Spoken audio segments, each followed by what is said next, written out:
আমরা বলে দিতে চাই, আমরা মায়ের চেয়ে বাবার চেয়ে লক্ষ কোটি গুণ বেশি মুহাব্বত করি আকায়ে নামদারকে। কাজী আমার নবীর খতমে নবুয়তের ইজ্জত নিয়ে টানা হেসরা করবে কুখ্যাত গোলাম আহমদের দোসরেরা, আর 16 কোটি মুসলমান বরদাস্ত করবে? হতে পারে না। বিদ্রোহের আগুন ধরানোর চেষ্টা করবে।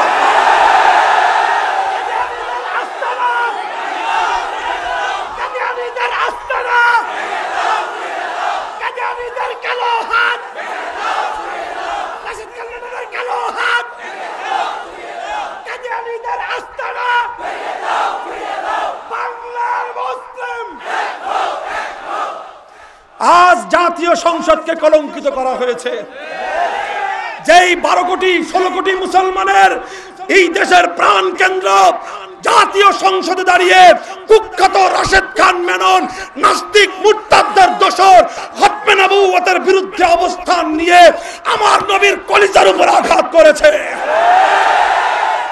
दिन की सूरज डूब रही है हम लोगों के सामने, दिन की सूरज डूब रही है हम लोगों के सामने, रोज़ महशर क्या जवाब है मुस्तफ़ा के सामने, रोज़ महशर क्या जवाब है मुस्तफ़ा के सामने। दुनिया में हो दुनिया का तलबगार नहीं हो, दुनिया में हो दुनिया का तलबगार नहीं हो, बाजार से गुजर हो खरीदार नहीं हो, बाजार से गुजर हो खरीदार नहीं हो। वनशहदु अन्न सय्यदना व सनदना व हबीबना व तबीब कुलूबिना व मौलाना मुहम्मद الذي أرسله الله إلى كافة الناس بشيرا ونذيرا وداعيا إلى الله بإذنه وسراجا منيرا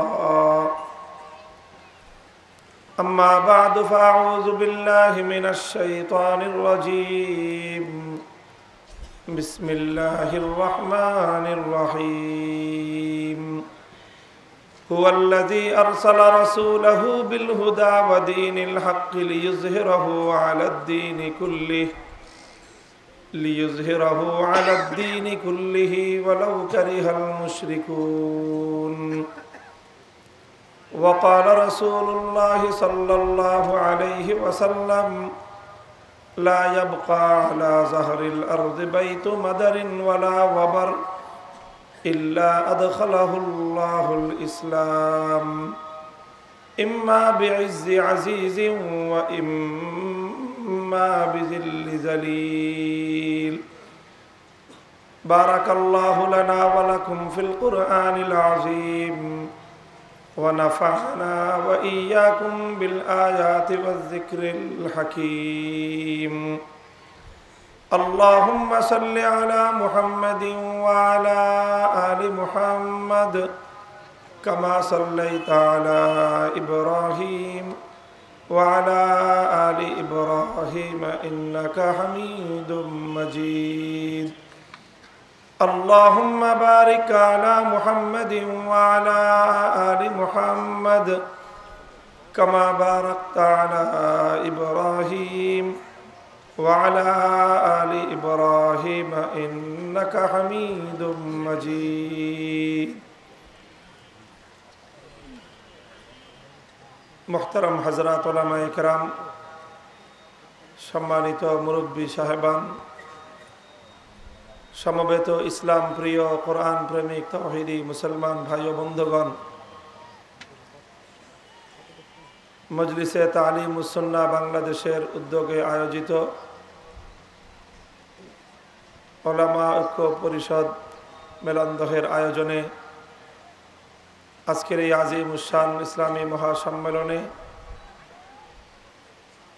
আল্লাহ পাক রব্বুল আলামিন আমাদের যাদেরকে সমবেত হওয়ার তৌফিক দিয়েছেন,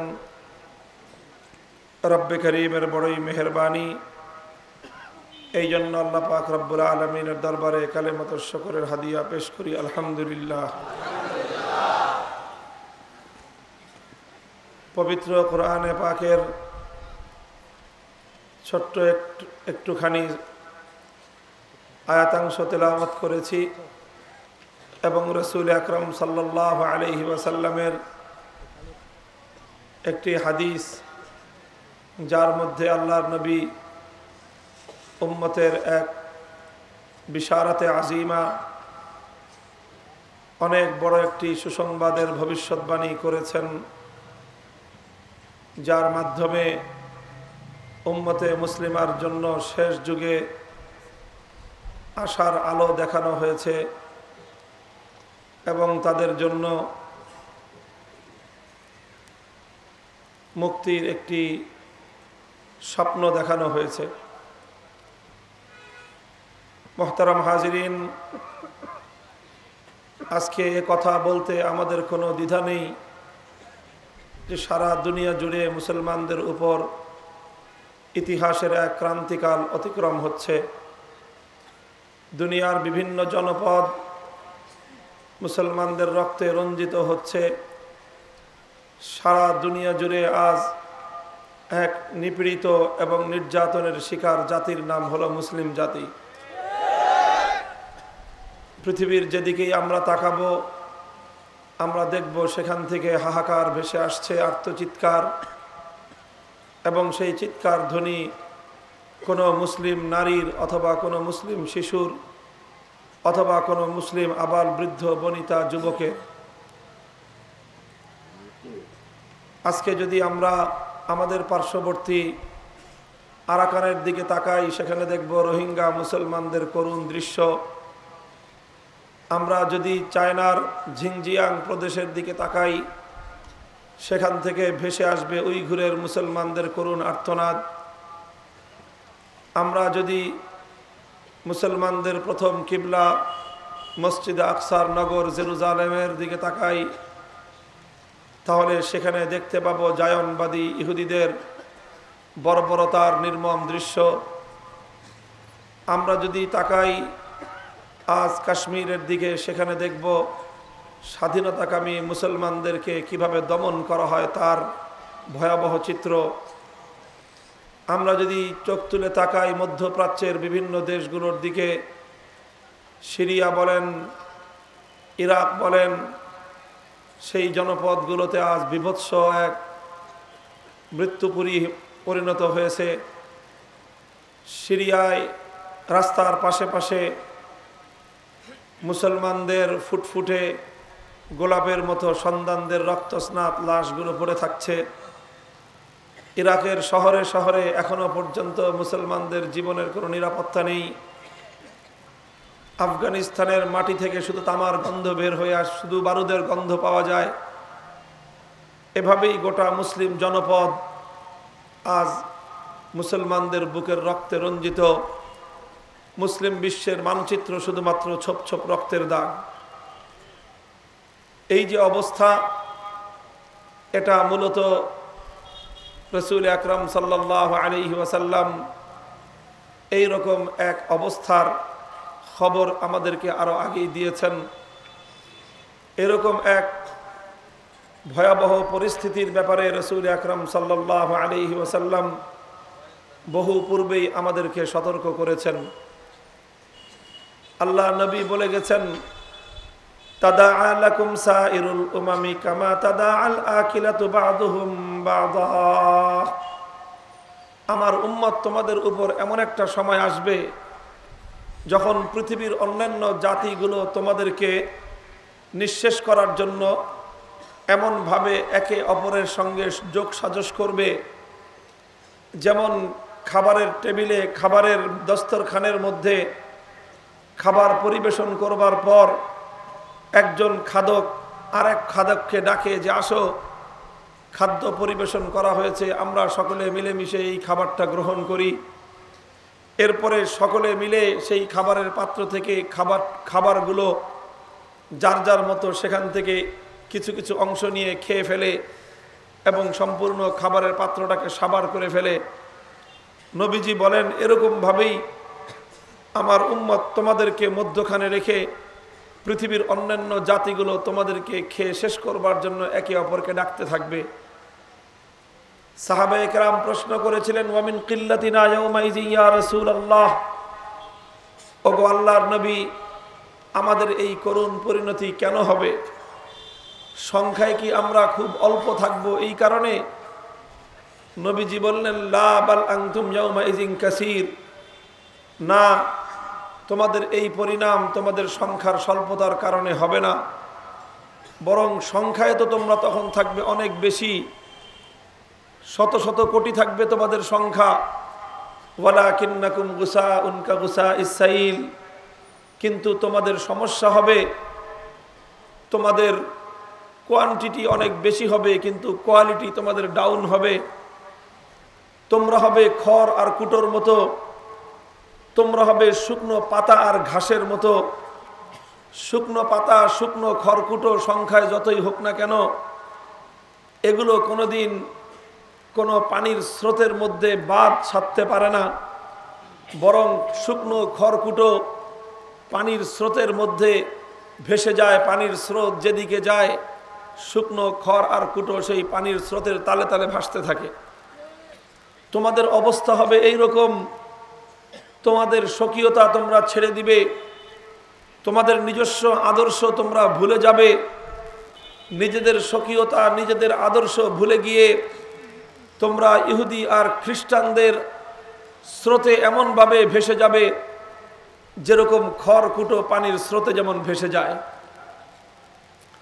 নবীজি আমাদের পতন এবং উম্মতে মুসলিমার করুণ অবস্থার বিবরণ পেশ করেছেন যে এই উম্মতের অবস্থা কতটা করুণ হবে। সঙ্গে আবার এটার কারণও চিহ্নিত করেছেন যে কেন হবে মুসলমানদের এই পরিণতি।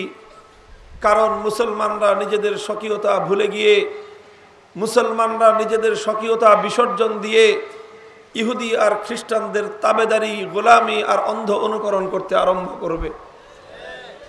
ইহুদি আর খ্রিস্টানদের গোলামি, তাদের অন্ধ অনুকরণ কি পর্যায়ের হবে সেটাও আল্লাহর নবী ইঙ্গিত দিয়েছেন। নবীজি হাদিসের মধ্যে ইরশাদ করেছেন, লা তাত্তাবিউন্না মান কানা ক্বাবলাকুম হাযবান নালি বিন নাল, লা তাত্তাবিউন্না মান কানা ক্বাবলাকুম হাযবান নালি বিন নাল। নবীজি বলেছেন, তোমরা তোমাদের পূর্ববর্তী ইহুদি আর খ্রিস্টানদের অনুসরণ করবে প্রতি পদে পদে, প্রত্যেকটা কদমে কদমে তোমরা তাদের অনুকরণ করতে থাকবে, তাদের পিছনে পিছনে চলতে থাকবে। এমনকি কোনো ইহুদি, কোনো খ্রিস্টান গিয়ে যদি কোনো গুইসাপের গর্তের মধ্যে ঢুকে অথবা কোনো শিয়ালের গর্তের মধ্যে ঢুকে, তাহলে তোমাদের কিছু লোক ইহুদি আর খ্রিস্টানদের পিছনে পিছনে সেই গুইসাপ আর সেই শিয়ালের গর্তে গিয়ে ঢুকবে। তারা মনে করবে যেহেতু ইহুদি আর খ্রিস্টান গর্তের মধ্যে ঢুকেছে, সুতরাং গর্তের মধ্যে ঢুকার মধ্যেই কামিয়াবি আছে। এই হবে তোমাদের অবস্থা। এই কথা বলতে বলতে আল্লাহর পয়গম্বর এক হাদিসের মধ্যে তো এই পর্যায় পর্যন্ত বলেছেন, হাত্তা ইন কানা ফীহিম মান আতা উম্মাহু আলানিয়াতান ইয়াকুন ফীকুম মান ইয়াতি উম্মাহু আলানিয়াতান। যদি ইহুদি আর খ্রিস্টানের মধ্যে এমন কোনো ব্যক্তি অতিক্রান্ত হয়ে থাকে যে নিজের মায়ের সঙ্গে প্রকাশ্যে ব্যভিচার করেছে, তাহলে আমার উম্মতের মধ্যে নামধারী কিছু কুলাঙ্গার তৈরি হবে। তারা ইহুদি আর খ্রিস্টানদের অনুকরণ করতে গিয়ে নিজের গর্ভধারিণী মায়ের সঙ্গে প্রকাশ্যে ব্যভিচার করতেও তারা কুণ্ঠাবোধ করবে না। তারা মনে করবে ইহুদি আর খ্রিস্টানরা যা করে ওটার নামই আধুনিকতা, তারা মনে করবে ইহুদি আর খ্রিস্টানরা যা করে ওটার নামই উন্নতি, ইহুদি আর খ্রিস্টানরা যা করে ওটার নামই প্রগতি। আর এই প্রগতি, উন্নতি, আধুনিকতার ধোঁয়া তুলে মুসলমানদের মধ্য থেকে নামধারী ইহুদি আর খ্রিস্টানদের পাঁচাটা কিছু গোলাম, তারা ইহুদি আর খ্রিস্টানদের অন্ধ অনুকরণ করতে করতে নিজের মায়ের সঙ্গে ব্যভিচার করবার মতো এই ধরনের ঘৃণ্য অপতৎপরতা চালাতে কুণ্ঠাবোধ করবে না।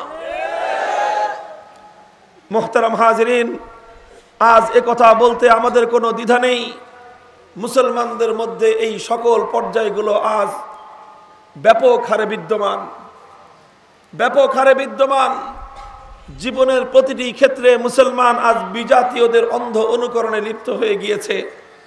প্রতিটি ক্ষেত্রে শিক্ষা দীক্ষা, আচার অনুষ্ঠান, তাহজিব তামাদ্দুন, কৃষ্টি কালচার, বিচার ব্যবস্থা, বিচার আদালত, রাষ্ট্র রাজনীতি, অর্থনীতি, সমরনীতি, সব কিছুতেই মুসলমানরা আজ মনে করতেছে আমাদের উন্নতি ইহুদি আর খ্রিস্টানদের পা চাটবার মধ্যে। মুসলমানরা মনে করতে এবং আমাদের উন্নতি হলো ইহুদি আর খ্রিস্টানদের অন্ধ অনুকরণের মধ্যে। মুহতারাম হাজিরিন, এটাই হলো মুসলমানদের পতনের মূল কারণ। তবে আলহামদুলিল্লাহ, এই যে হতাশার কথা বললাম, এই যে মুসলমানদের পতনের কারণ চিহ্নিত করলাম, এটাই মুসলমানদের চূড়ান্ত পরিণতি নয়, এটাই উম্মতে মুসলিমার চূড়ান্ত পরিণতি নয়। বরং এই কঠিন অবস্থার পর, মুসলমানদের এই চরম অধপতনের পর আল্লাহর পয়গম্বর উম্মতে মুসলিমার জন্য আরেকটা শুভ সংবাদ ঘোষণা করেছেন। মুসলমানরা আবার ঘুরে দাঁড়াবে, মুসলমানরা আবার জেগে উঠবে, উম্মতে মুসলিমার মধ্যে আবার চেতনা ফিরে আসবে, তারা আবার নিজেদের স্বকীয় আদর্শ দৃঢ়ভাবে মজবুত হাতে ধারণ করতে শুরু করবে। এভাবেই মুসলমানরা পতনের অতল গহ্বর থেকে আবার মাথা তুলে দাঁড়াবে। আর এই যখন ঘুরে দাঁড়ানো শুরু করবে, সারা দুনিয়া জুড়ে আবার মুসলমানদের অবস্থার পরিবর্তন হতে থাকবে, মুসলমানদের ইতিহাস আবার পুনরাবৃত্তি হতে থাকবে, আবার বিশ্বজুড়ে মুসলমানদের সেই সোনালী দিন আবার ফিরে আসবে। শুধু ফিরে আসবে তাই নয়, সারা দুনিয়া আবার মুসলমানদের পদানত হবে, আবার বিশ্বজুড়ে পৃথিবীর ইঞ্চি ইঞ্চি মাটিতে ইসলামের বিজয়ের কেতন উড়বে। মুহতারাম হাজরিন, আল্লাহর রাসূল সাল্লাল্লাহু আলাইহি ওয়াসাল্লাম আমাদেরকে সেই শুভ সংবাদও দিয়েছেন। আর বিভিন্ন আলামতের মাধ্যমে, বিভিন্ন নিদর্শনের মাধ্যমে পৃথিবীর সচেতন ওলামায়ে কেরাম অনেকেই একথার পূর্বাভাস দিচ্ছেন যে মুসলমানদের সেই পতনের দিন, মুসলমানদের অন্ধকার যুগ ইনশাআল্লাহ এটা সমাপ্তির পথে। আর এই অন্ধকারের ঘোর অমানিসা সমাপ্ত হয়ে ইনশাআল্লাহ বিশ্ব উম্মতে মুসলিমার ভাগ্যাকাশে এক নতুন সূর্যোদয়ের পূর্বাভাস দেখা যাচ্ছে। ইনশাআল্লাহ বিশ্বজুড়ে মুসলমানদের ভাগ্যাকাশে নতুন সূর্যের উদয় হচ্ছে ইনশাআল্লাহ। আলামত দেখা যাচ্ছে, পূর্বাভাস দেখা যাচ্ছে। ভয়ের কোনো কারণ নেই, হতাশার কোনো কারণ নেই। যদিও মুসলমানদের বর্তমানটা খুবই করুণ, কিন্তু এই করুণ বর্তমান, এই অন্ধকার এবং ঘোর অমানিসার চাদরে আবৃত বর্তমান, এটা আলোকিত এক ভবিষ্যতের পূর্বাভাস আমাদেরকে দিচ্ছে। মুহতারাম হাজিরিন, রাতের প্রহর যত কাটতে থাকে, অন্ধকারের অমানিসা তত বাড়তে থাকে। কথা ঠিক কিনা? রাত যত গভীর হতে থাকে, তিমিরাচ্ছন্ন অন্ধকার তত বেশি ঘনীভূত হতে থাকে। রাত আরো গভীর হতে থাকে, অন্ধকার আরো ঘনীভূত হতে থাকে। এটা দেখে ভয় পাওয়ার কোনো কারণ নেই, কারণ রাত যত ঘনীভূত হতে থাকে, একদিকে অন্ধকার যেরকম বাড়তে থাকে, অপরদিকে সূর্যোদয়ের সুবহে সাদেকের সময় তত ঘনিয়ে আসতে থাকে। আজকের মুসলমানদের এই চরম অবনতি এবং গোটা দুনিয়া জুড়ে সাম্রাজ্যবাদের আস্ফালন, সারা দুনিয়া জুড়ে জালেম অপশক্তির অন্যায়, অবিচার, জুলুম, নিপীড়ন, নিষ্পেষণ, এই সব কিছুর মাধ্যমে স্পষ্ট আলামত এবং পূর্বাভাস পাওয়া যাচ্ছে। ইনশাআল্লাহ সেদিন বেশি দূরে নয়, আবার উম্মতে মুসলিমা ঘুরে দাঁড়াবে, সারা বিশ্ব জুড়ে আবার ইসলামের বিজয়ের নিশান উঠবে ইনশাআল্লাহ। এবং বিভিন্ন হাদিসের আলোকে, বিভিন্ন নিদর্শনের আলোকে অনেক ওলামায়ে কেরাম অনেক অভিজ্ঞ বিজ্ঞজন তারা তো আমাদেরকে এই আশার বাণীও শোনাচ্ছেন যে ইনশাআল্লাহ চলতি এই শতাব্দী, একবিংশ এই শতাব্দী শেষ হওয়ার আগেই বিশ্বজুড়ে ইসলামের বিজয়ের পতাকা উড়বে। ইনশাআল্লাহ এমন একটা দিন মুসলমানদের আসবে যেদিন সারা দুনিয়ার ইঞ্চি ইঞ্চি মাটিতে ইসলামের বিজয় হবে, সারা দুনিয়ার জনপদগুলোতে ইসলামের বিজয়ের পতাকা উড়বে। ইসলামের সেই চূড়ান্ত বিজয় রুখে দেওয়ার সাধ্য পৃথিবীর কোন শক্তির নাই। আমাদের এই কথা অনেকের কাছে হাস্যকর বলে মনে হতে পারে, তবে আলহামদুলিল্লাহ আমরা একথা বলছি পরিপূর্ণ আস্থা, বিশ্বাস এবং ইয়াকিনের সঙ্গে, শতভাগ আস্থা এবং বিশ্বাসের সঙ্গে এই কথা আমরা বলছি। কারণ একথা আমাদের নিজস্ব কোনো বাণী নয়। আমরা এই কথা এমন এক ব্যক্তিত্বের রেফারেন্সে বলছি, আস-সাদিকুল মাসদুক, এই বিশ্ব ইতিহাসের সবচেয়ে বড় সত্যবাদী কথা যিনি বলেন, সবচেয়ে বড় সত্যবাদী যেই সত্তা, সেই মুহাম্মদ আরবি সাল্লাল্লাহু আলাইহি ওয়াসাল্লাম আমাদেরকে এই খবর দিয়েছেন।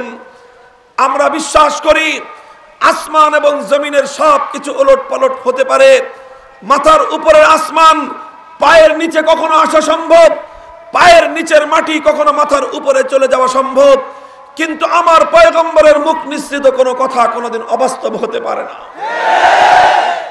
আমাদের সেই নবী আমাদেরকে শুভ সংবাদ দিয়েছে, লা ইয়াবকা আলা যাহরিল আরদি বাইতু মাদারিন ওয়ালা ওয়াবার ইল্লা আদখালাহুল্লাহুল ইসলাম ইম্মা বিইজ্জি আজিজিন ওয়া ইম্মা বিজিল্লি জালিল।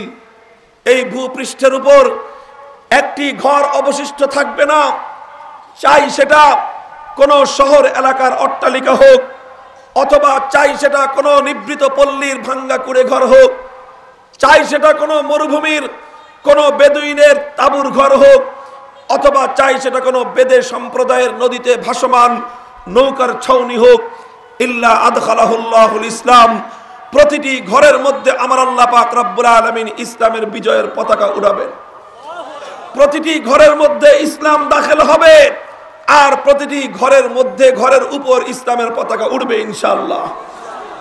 কাজেই আল্লাহর নবীর এই হাদিসের উপর নির্ভর করে আস্থা এবং বিশ্বাসের সঙ্গে শতভাগ ইয়াকিন আর ঈমান নিয়ে একথার ঘোষণা আমরা করতে পারি, এমন একটা দিন এই পৃথিবীর মানুষ দেখবে যেদিন আমেরিকার ওয়াশিংটন ডিসির হোয়াইট হাউসের মাথার উপর কালেমার পতাকা উড়বে। আমরা এমন একটা দিনের শুভ সংবাদ দিতে পারি যেদিন রাশিয়ার মস্কোর রাজপথে আল্লাহু আকবারের ধ্বনি প্রতিধ্বনিত হবে, যেদিন চায়নার পিকিং এর রাজপথে কালেমার পতাকা উড়বে ইনশাআল্লাহ, যেদিন আবার লন্ডনের বার্মিংহামের রাজপ্রাসাদে ইসলামের পতাকা উড়বে, দিল্লির লাল কেল্লা আবার মুসলমানরা শাসন করবে।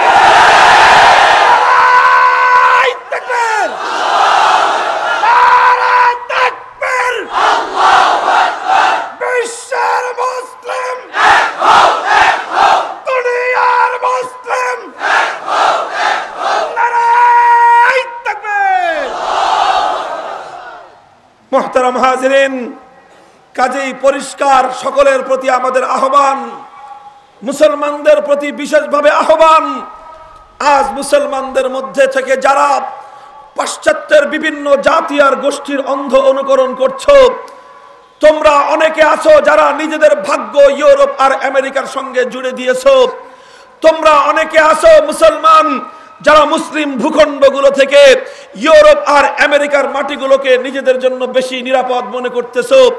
অনেক মুসলমান আছো যারা মুসলমানদের জন্মভূমির তুলনায় ইউরোপ এবং আমেরিকার বিলাসী জীবনটাকে তাদের জীবনে অনেক বেশি সুখকর মনে করছো। অনেকে আছো যারা নিজেদের ভাগ্য ওয়াশিংটনের সঙ্গে জুড়ে দিয়েছো। অনেকে আছো তোমরা যারা নিজেদের ভাগ্য মস্কোর সঙ্গে জুড়ে দিয়েছো। অনেকে নিজেদের ভাগ্য পিকিং আর দিল্লির হাতে তুলে দিয়েছে। তাদের সকলের প্রতি আমাদের বিনীত অনুরোধ, সব কেবলা পরিবর্তন করে ফেলো, সব কেবলা পরিবর্তন করে ফেলো। উম্মতে মুসলিমার নতুন দিনের জাগরণ শুরু হয়ে গিয়েছে এবং সারা দুনিয়া জুড়ে ইসলামের সেই বিজয়ের দিন অতি সন্নিকটে ইনশাআল্লাহ।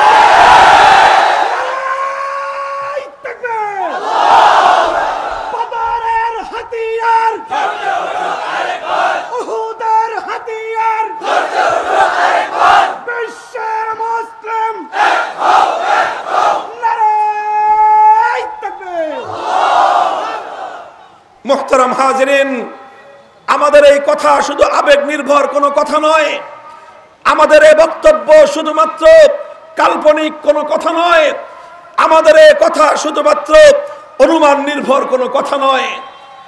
আলহামদুলিল্লাহ, আমাদের এই কথা অনেকে মনে করে যে এগুলো হলো গলার জোরের কথা, অনেকে আবার আড়ালে আড্ডালে গিয়ে হাসি তামাশাও করে, বিদ্রুপ করে, উপহাস করে, বলে যেখানে সারা দুনিয়ায় মুসলমানদের মাথা গুজবার ঠাঁই নাই, সারা দুনিয়ায় যেখানে 1 ইঞ্চি মাটিতে পরিপূর্ণ ইসলাম প্রতিষ্ঠিত নাই, তারা আবার স্বপ্ন দেখে বিশ্বজুড়ে ইসলাম কায়েম হবে।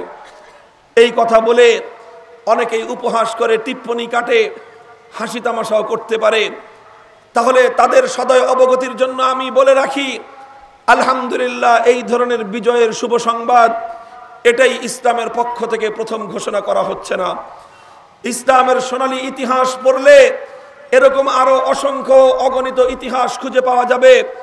ইসলামের পক্ষ থেকে এই ধরনের বিজয়ের শুভ সংবাদ আরো অনেক দেওয়া হয়েছিল, আর প্রতিটি বিজয়ের শুভ সংবাদ শোনার পর ইসলামের দুশমনেরা তারা টিপে টিপে হেসেছিল, তারা উপহাস করেছিল, বিদ্রুপ করেছিল।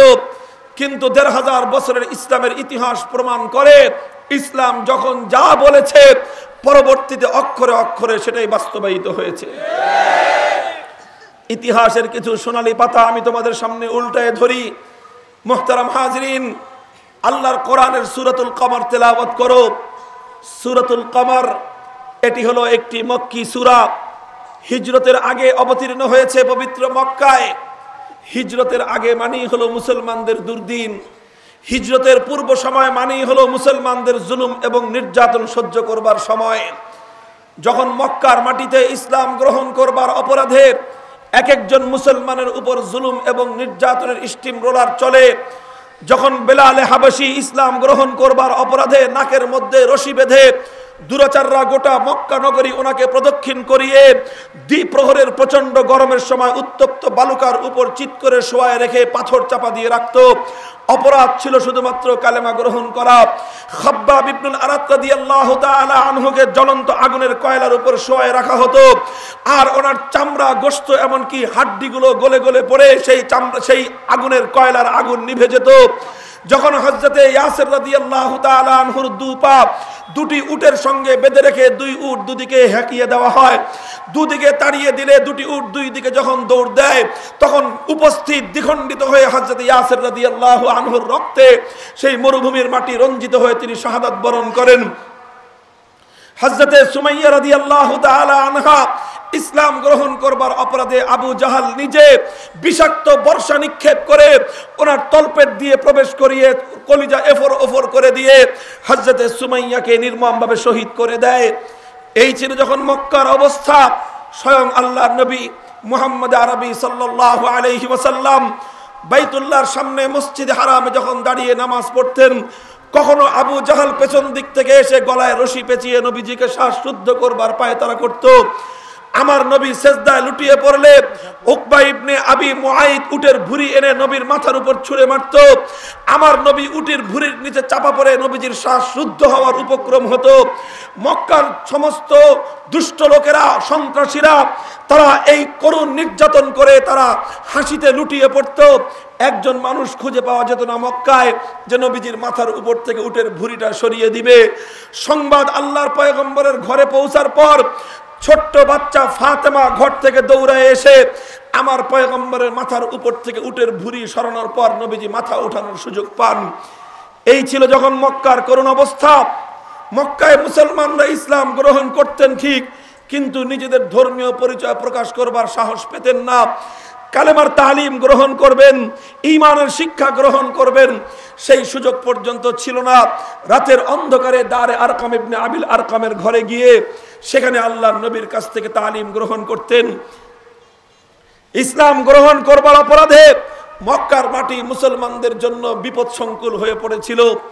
মুহতারাম হাজরিন, যখন ছিল এই অবস্থা, গোটা মক্কায় একজন মানুষ স্বাধীনভাবে, সুস্থভাবে, স্বাভাবিকভাবে ইসলাম পালন করবার সুযোগ পেত না।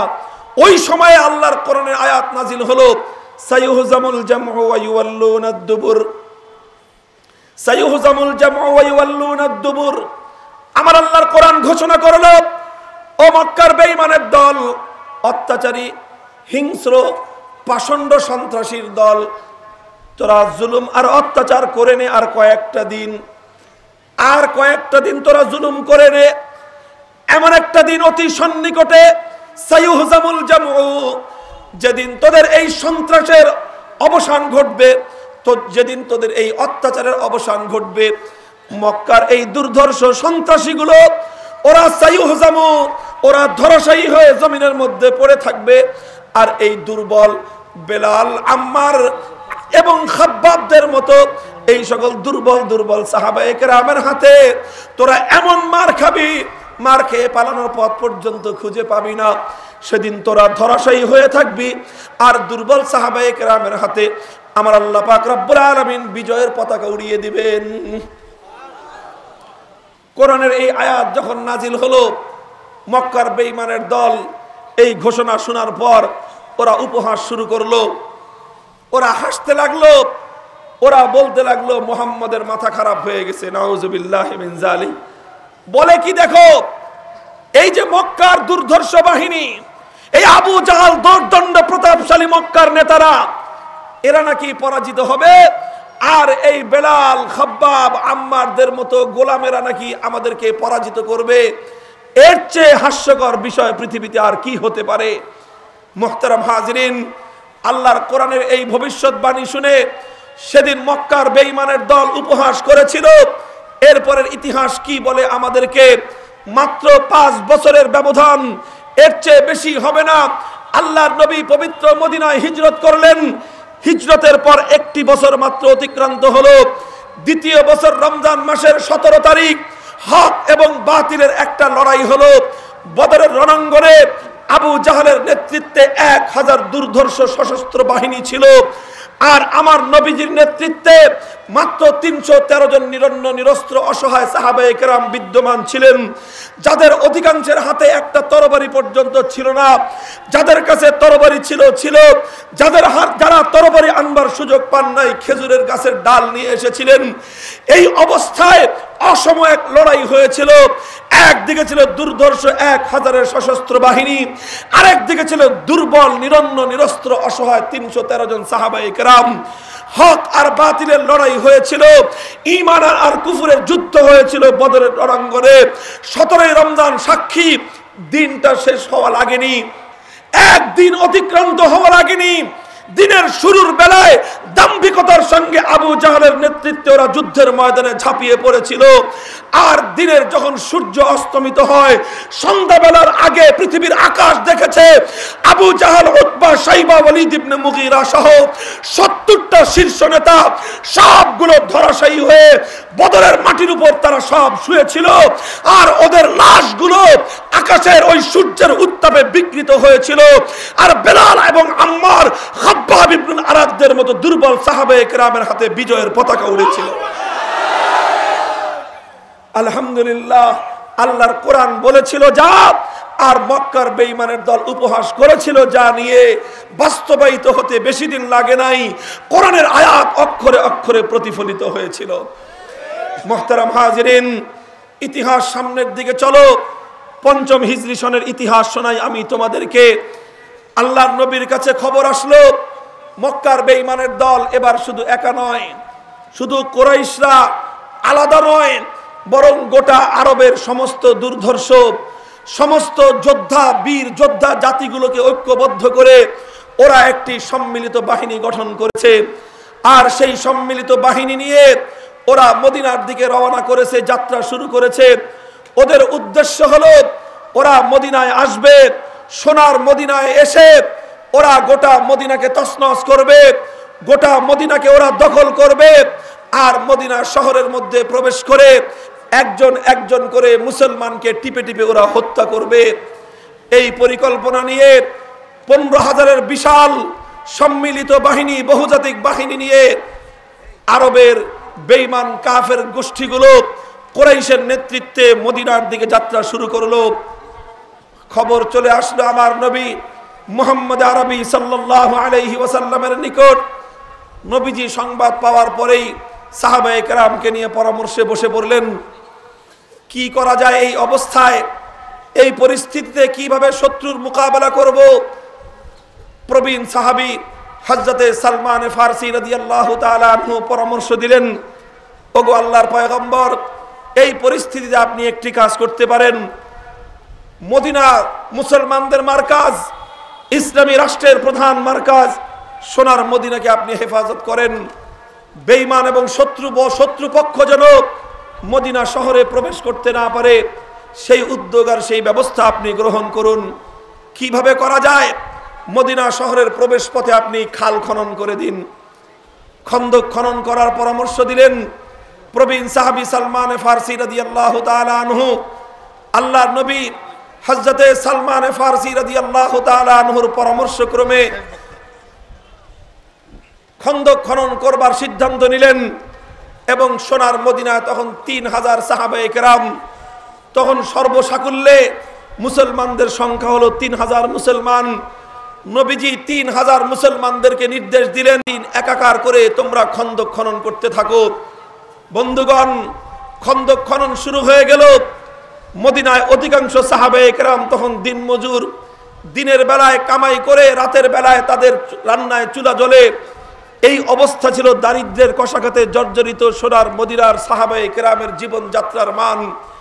যখন খন্দক খনন করার নির্দেশ আসলো, সকল সাহাবায়ে কেরাম নিজেদের ব্যক্তিগত কাজকর্ম ফেলে রেখে ইসলামের জন্য, মদিনাকে হেফাজত করবার জন্য খন্দক খনন করার প্রতি তারা মনোনিবেশ করলেন।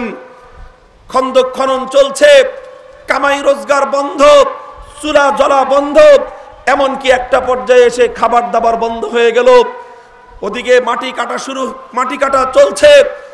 দারিদ্র্যের কষাঘাতে জর্জরিত সাহাবায়ে কেরাম, অনেকের জীবনে এমন দুর্বিষহ ক্ষুধা এবং দারিদ্র্য নেমে আসলো, একদিন, 2 দিন, 3 দিন পর্যন্ত অতিক্রান্ত হয়ে যায়, খাবার জুটে না কপালে। এমন একটা সময় আসলো যে এক মুঠো জবের ছাতু অথবা এক টুকরো জবের রুটি, এমনকি খেজুরের একটি খেজুর পর্যন্ত তাদের কপালে জুটে না। কিন্তু মাটি তো কাটতেই হচ্ছে, কারণ শত্রুপক্ষ দুর্দান্ত গতিতে মদিনার দিকে এগিয়ে আসছে। মুহতারাম হাজিরিন, তখন সাহাবায়ে কেরাম কি করবেন? ক্ষুধা কতটা সহ্য করা যায়? এমন একটা সময় আসলো যে ক্ষুধার যাতনায় পেটটা গিয়ে পিঠের সঙ্গে একাকার হয়ে গেল। পেট পিঠের সঙ্গে মিলে কোমরগুলো ঝুঁকে আসতে লাগলো। মাথার মধ্যে মাটির টুকরি তোলা সম্ভব হয় না। সাহাবায়ে কেরাম তখন চিন্তা করলেন, পেটের ক্ষুধার যন্ত্রণা সহ্য করা যায়, কিন্তু যদি আমরা মাটি কাটা বন্ধ করে দেই, তাহলে যে কোনো মুহূর্তে শত্রুপক্ষ এসে মদিনার উপর হামলা করবে, ইসলামকে নির্মূল করে দেওয়ার পায়তারা করবে। সাহাবায়ে কেরাম চিন্তা করলেন, ক্ষুধার যাতনা আমরা নিবারণ করব, কিন্তু মাটি কাটা আমরা বন্ধ রাখবো না। এজন্য তারা পেটের মধ্যে পাথর বাঁধতে আরম্ভ করলেন। পেটের মধ্যে পাথর বেঁধে কোমর সোজা রাখলেন। এরপরে আল্লাহর দ্বীনের জন্য তারা কর্মকাণ্ড অব্যাহত রাখলেন। এক পর্যায়ে কিছু কিছু সাহাবায়ে কেরাম, ক্ষুধার যাতনা তাদের অসহ্য হয়ে গেল, যন্ত্রণা সহ্য করতে না পেরে নবীজির কাছে তারা হাজির হয়ে গেলেন। নবীর দরবারে হাজির হয়ে তারা তাদের পেটের উপর থেকে চাদরগুলো সরিয়ে দিয়ে তারা তাদের পেটের এই করুণ দৃশ্য নবীর সামনে প্রদর্শন করলেন। নবীজি দেখলেন তার প্রিয় সাহাবায়ে কেরাম পেটের মধ্যে এক একজন পাথর বেঁধে রেখেছেন ক্ষুধার তাড়নায়। আল্লাহর নবী সাহাবায়ে কেরামের এই অসহ্য ক্ষুধার যাতনার কি ব্যবস্থা করবেন? কারণ নবীজির কাছে কোনো ব্যবস্থা করবার সামর্থ্য ছিল না। এক টুকরো রুটি নাই, এক মুষ্টি জবের ছাতু নাই। নবীজি কি ব্যবস্থা করবেন? সান্ত্বনার বাণী শোনাবেন, আল্লাহর পয়গম্বরের কাছে সান্ত্বনার কোনো বাণীও ছিল না। নবীজি শেষ পর্যন্ত যেটা করলেন, বুখারী শরীফের হাদিসের কিতাবের মধ্যে বর্ণিত হয়, ফাকাশাফা আন হাজারাইন, ফাকাশাফা আন হাজারাইন। আল্লাহর নবী সাহাবায়ে কেরামকে সান্ত্বনা দেওয়ার জন্য নিজের পেটের উপর থেকে চাদরটা সরিয়ে ফেললেন। আল্লাহর নবী যখন চাদর সরালেন নিজের পেটের উপর থেকে, সাহাবায়ে কেরাম লক্ষ্য করে দেখলেন, আমরা তো ক্ষুধার যাতনায় আমাদের পেটের মধ্যে একটি করে পাথর বেঁধে রেখেছি। ওদিকে সাইয়্যিদুল কাউনাইন, দো জাহানের সরদার, আকায়ে নামদার, সমস্ত পয়গম্বরদের সরদার, নবী আখিরুজ জামান মুহাম্মদ আরবি সাল্লাল্লাহু আলাইহি ওয়াসাল্লাম ক্ষুধার যন্ত্রণায় পেটে একটি নয় বরং দুটি পাথর বেঁধে রেখেছেন। মুহতারাম হাজিরিন, এটা কোনো কল্পনার কথা বলছি না, সহিহ বুখারী শরীফের হাদিসের উদ্ধৃতি দিলাম আমি তোমাদেরকে।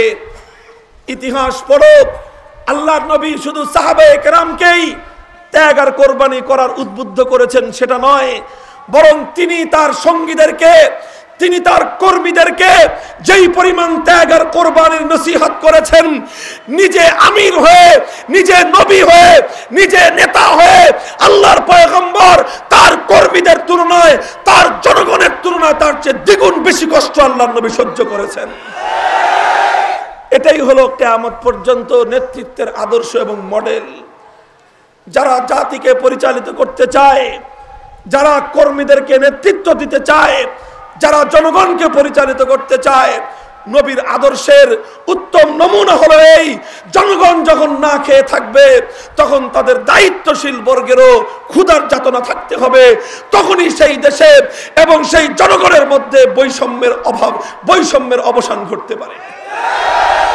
মুহতারাম হাজিরিন, আল্লাহর পয়গম্বর মুহাম্মদ আরবি সাল্লাল্লাহু আলাইহি ওয়াসাল্লাম যখন এই দৃশ্য দেখালেন, নবীর আশিক সাহাবায়ে কেরাম নবীজির পেটের এই দুই পাথর বাঁধা দেখে আর নবীর এই করুণ দৃশ্য দেখে নিজেদের ক্ষুধা এবং যাতনার যন্ত্রণা তারা ভুলে গেলেন, নিজেদের কষ্টগুলো তারা ভুলে গেলেন।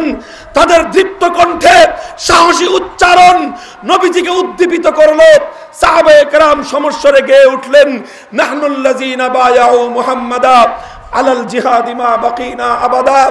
ওগো আমাদের নবী, আমরা আপনাকে আশ্বস্ত করতে চাই, আপনার দ্বীনের জন্য শুধু পেটে পাথর নয়, আপনার সাহাবায়ে কেরাম আপনার দ্বীনকে কায়েম করবার জন্য, আপনার সাহাবীরা আপনার দ্বীনকে জিন্দা করবার জন্য, আপনার সাহাবীরা আপনার ইজ্জতের হেফাজতের জন্য শুধু পেটে পাথর নয়, কল্লা কাটায় নিজেদের জীবনগুলো দিতে প্রস্তুত রয়েছে।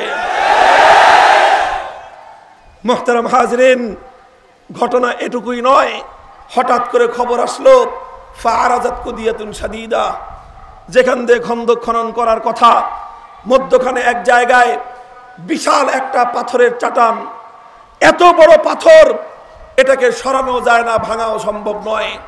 কি করা যায়? নবীজির কাছে সব রিপোর্ট আসলো। আল্লাহর নবীজি বললেন, আনা নাজিলুন, তোমরা অপেক্ষা করো, আমি নিজে আসতেছি।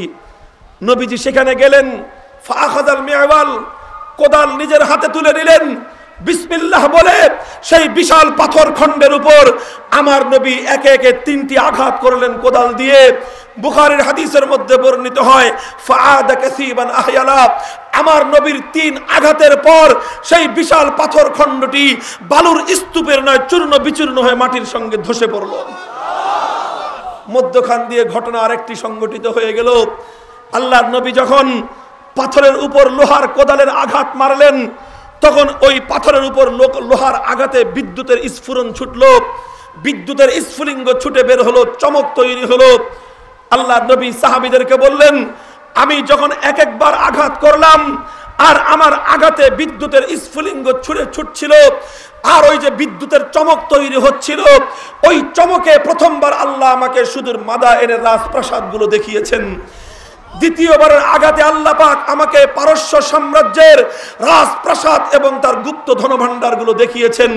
তৃতীয়বারের আঘাতে আল্লাহ পাক আমাকে রোম সাম্রাজ্যের বিশাল প্রাসাদগুলো আর তাদের রাজপ্রাসাদের নিচে গুপ্ত ধনভাণ্ডারগুলো আল্লাহ আমাকে দেখিয়েছেন। এরপরে আল্লাহ পাক আমাকে শুভ সংবাদ দিয়েছে, ওগো নবী, আপনি আপনার সহকর্মী সাহাবীদেরকে সংবাদ দিয়ে দিন, খবর দিয়ে দিন, আমি আল্লাহ পাক রব্বুল আলামিন তাদেরকে পয়গাম দিচ্ছি, আজকে ওরা ক্ষুধা যাতনায় কষ্ট করছে, আজকে ওরা পেটে পাথর বেঁধে আমার দ্বীনের জন্য ওরা মাটি কাটছে। আপনি ওই সকল সাহাবীদেরকে খবর দিয়ে দিন, সেদিন বেশি দূরে নয় যেদিন মাদায়েনের সেই সাদা সাদা রাজপ্রাসাদগুলো আপনার সাহাবায়ে কেরামের পায়ের নিচে পিষ্ট হবে। সেদিন বেশি দূরে নয় যেদিন রোম আর পারস্যের দম্ভগুলো আপনার দরিদ্র সাহাবায়ে কেরামের পায়ের নিচে চূর্ণ বিচূর্ণ হবে আর তাদের গুপ্ত ধনভাণ্ডারগুলো আপনার সাহাবীদের মাধ্যমে দুনিয়ার দরিদ্র মানুষের ঘরে ঘরে বণ্টিত হবে।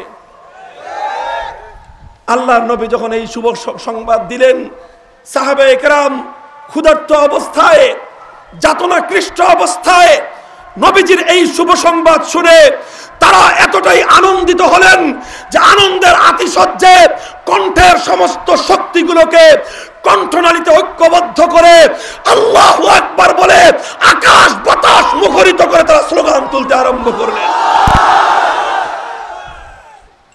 মুহতারাম হাজিরিন, এত জোরে আল্লাহু আকবার বললেন, সাহাবায়ে কেরাম ওই অবস্থায় এত জোরে তাকবীরের ধ্বনি দিলেন, সাহাবায়ে কেরামের সেই তাকবীরের ধ্বনিতে গোটা মদিনা শহর থরথর করে কেঁপে উঠল। আর যখনই মদিনা শহর এত জোরে প্রকম্পিত হলো, সমস্ত মুনাফিকদের কলিজার মধ্যে গিয়ে কামড় দিল। মুনাফিকদের কলিজার মধ্যে কাঁপন শুরু হয়ে গেল। ইতিহাস একথাই বলে, মুসলমান যখন আল্লাহু আকবারের তাকবীর ধ্বনি দেয়, কাফের মুশরিক বেঈমান আর মুনাফিকদের জন্য একটা অ্যাটম বোমা এতটা আতঙ্ক তৈরি করতে পারে না। আল্লাহু আকবারের ধ্বনি ওদের বুকের মধ্যে যেই পরিমাণ প্রকম্পন সৃষ্টি করে। আর এই জন্যই বেঈমানের দল ওরা কখনোই মুসলমানদের তাকবীর ধ্বনিকে সহ্য করতে পারে না।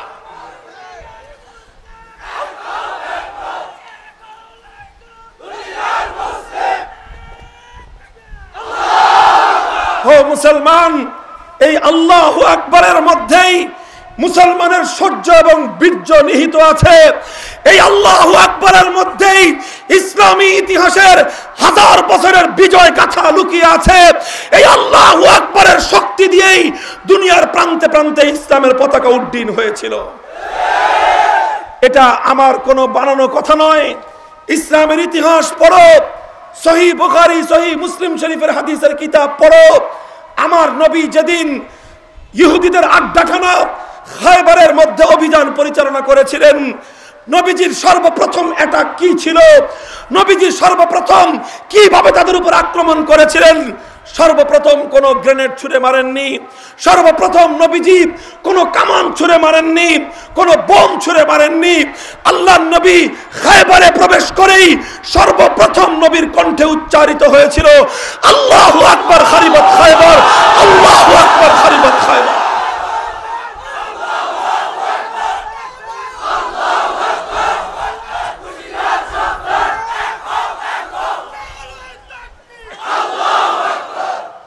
এই জন্য মুসলমান, আমি তোমাদেরকে এই কথাটা অত্যন্ত জোর দিয়ে বলবো, আল্লামা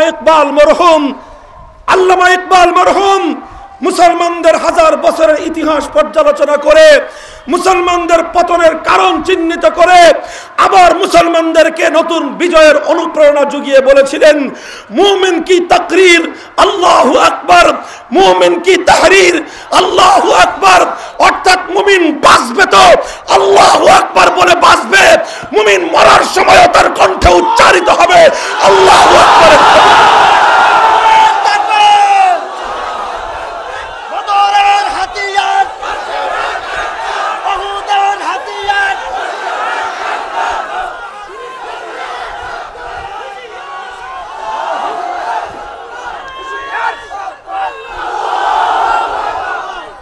আলহামদুলিল্লাহ, ইসলামের কাছে সবচেয়ে বড় হাতিয়ার হলো আল্লাহু আকবারের জয়ধ্বনি, তাকবীরের ধ্বনি। এটাই হলো ইসলামের সবচেয়ে বড় হাতিয়ার। মুসলমান আল্লাহু আকবার বললে ইমানদারের বুকের মধ্যে এমন এক শক্তি সঞ্চারিত হয়, আর মুনাফিকের অন্তরের মধ্যে এমন এক ভীতির সঞ্চার হয় যে এই ভীতি আর ওই সাহস এটাই জয় এবং পরাজয়ের ভাগ্য নিয়ন্ত্রণ করে দেয়। সর্বশেষ যুগেও তার নজির খুঁজে পাওয়া যায়। সুদূর ইয়ামান থেকে হযরত শাহজালাল মুজাররদ ইয়ামানী রহমতুল্লাহ আলাইহি আমাদের এই বঙ্গ এলাকায় ছুটে এসেছিলেন। ইতিহাস আমরা জানি, ত্রয়োদশ শতাব্দীর যেই সময়টায় হযরত শাহজালাল মুজাররদ ইয়ামানী এই বাংলার উত্তর পূর্ব অঞ্চলে এসেছিলেন, সেখানে তখন রাজা গৌর গোবিন্দ নামে এক অত্যাচারী রাজার শাসক ব্যবস্থা প্রতিষ্ঠিত ছিল, যে জনগণের অধিকার নিয়ে ছিনিমিনি খেলতো, যে মানুষের উপর নির্বিচারে অত্যাচার করত, আর মুসলমানদের উপর সে ভয়াবহ এক জুলুমের রাজত্ব কায়েম করেছিল। তার সেই রাজত্বের অবসান করবার জন্য, তার সেই জুলুমকে উৎখাত করবার জন্য আল্লাহর রাসূল সাল্লাল্লাহু আলাইহি ওয়াসাল্লাম স্বপ্নযোগে নির্দেশের মাধ্যমে শাহজালাল মুজাররাদ ইয়ামানিকে সুদূর ইয়ামান থেকে বঙ্গ এলাকায় পাঠিয়েছিলেন। মুজাররাদ ইয়ামানি যখন গৌর গোবিন্দের এলাকায় আসলেন, গৌর গোবিন্দের রাজ্যে প্রবেশ করবেন, এসে দেখেন তার রাজ্যে ঢুকবার কোনো রাস্তা খোলা নাই। কারণ সেটা হলো সিলেটের সুরমা নদী। সুরমা নদীর উত্তাল তরঙ্গ পাড়ি দিয়ে গৌর গোবিন্দের রাজ্যে প্রবেশ করতে হয়। গৌর গোবিন্দ শাহজালালের আগমনের বার্তা পেয়ে তার সেই সুরমা নদীর তীর থেকে সমস্ত নৌযান, খেয়া, এমনকি ডিঙ্গিগুলো পর্যন্ত অপসারণ করে ফেলেছে। গোটা নদীর মধ্যে কিছুই নাই নদী পার হওয়ার জন্য। আলহামদুলিল্লাহ, আধ্যাত্মিক শক্তিতে বলিয়ান শাহজালাল মুজাররাদ ইয়ামানি রহমতুল্লাহ আলাইহির অগ্রযাত্রা সুরমা নদীর উত্তাল তরঙ্গের গতিমারা স্তব্ধ করে দিতে পারেনি। তিনি তার জায়নামাজ বিছায়ে সঙ্গী সাথীদেরকে নিয়ে সুরমার উত্তাল তরঙ্গ পাড়ি দিয়ে শাহজালালের সীমান্তে গিয়ে তিনি গৌর গোবিন্দের সীমান্তে গিয়ে উপনীত হয়েছিলেন। নদী পাড়ি দিয়ে যখন তিনি গৌর গোবিন্দের সীমানায় গিয়ে পৌঁছলেন, তখন সেখান থেকে তিনি কিভাবে শুরু করেছিলেন, কিভাবে তিনি অ্যাটাক করেছিলেন, কিভাবে তিনি জুলুমের উপর আক্রমণ করেছিলেন, ইতিহাস পড়ুন। শাহজালাল মুজাররাদ ইয়ামানি রহমতুল্লাহ আলাইহি গৌর গোবিন্দের সীমান্তে দাঁড়িয়ে কামান দিয়ে বুলেট ছুঁড়ে মারেননি অথবা বন্দুক দিয়ে গুলি ছুঁড়ে মারেননি। শাহজালাল মুজাররাদ ইয়ামানি রহমতুল্লাহ আলাইহি গৌর গোবিন্দের সীমান্তে দাঁড়িয়ে আল্লাহু আকবারের ধ্বনি তুলেছিলেন। আর শাহজালালের আল্লাহু আকবারের ধ্বনিতে গৌর গোবিন্দের সিংহাসন এমন ভাবে থরথর করে কেঁপে উঠেছিল, গৌর গোবিন্দ রাজপ্রাসাদের পেছন দরজা দিয়ে পালিয়ে যেতে বাধ্য হয়েছিল। মুহতারাম হাজিরিন, এজন্যই আল্লামা ইকবাল বলেছেন, মুমিন কি তকরীর, মুমিন কি তাহরীর, মুমিন কি সিয়াসত, মুমিন কি রিয়াসত, মুমিন কা তাসাউফ, মুমিন কা রূহে রওয়া, মুমিন বাঁচবে তো, মুমিন মরবার সময় আল্লাহু আকবারের মধ্যেই মুসলমানের শক্তির রহস্য লুকিয়ে আছে। মুহতারাম হাজিরিন, আল্লাহর পয়গম্বরের সহিহ হাদিসের দ্বারা এই কথা দ্ব্যর্থহীনভাবে প্রমাণ হয়। কোন ইমানদারের সামনে যখন কোন গায়রুল্লাহর বড়ত্বের আওয়াজ উঠবে, যখন কোন ইমানদারের সামনে গায়রুল্লাহর বড়ত্বের আওয়াজ উঠবে, তখন কোন মুমিনের পক্ষে আল্লাহর সম্মুখে কোন গায়রুল্লাহর বড়ত্ব নীরব হয়ে বরদাস্ত করা, নিশ্চুপ হয়ে শোনা, সহ্য করা বৈধ হতে পারে না। এটা আমার মুখের কথা নয়, আমি সহিহ হাদিসের উদ্ধৃতি দিচ্ছি তোমাদের কাছে। বুখারী শরীফের হাদিসের কিতাব উল্টাও, বাব গজওয়াতি উহুদের অধ্যায় দেখো।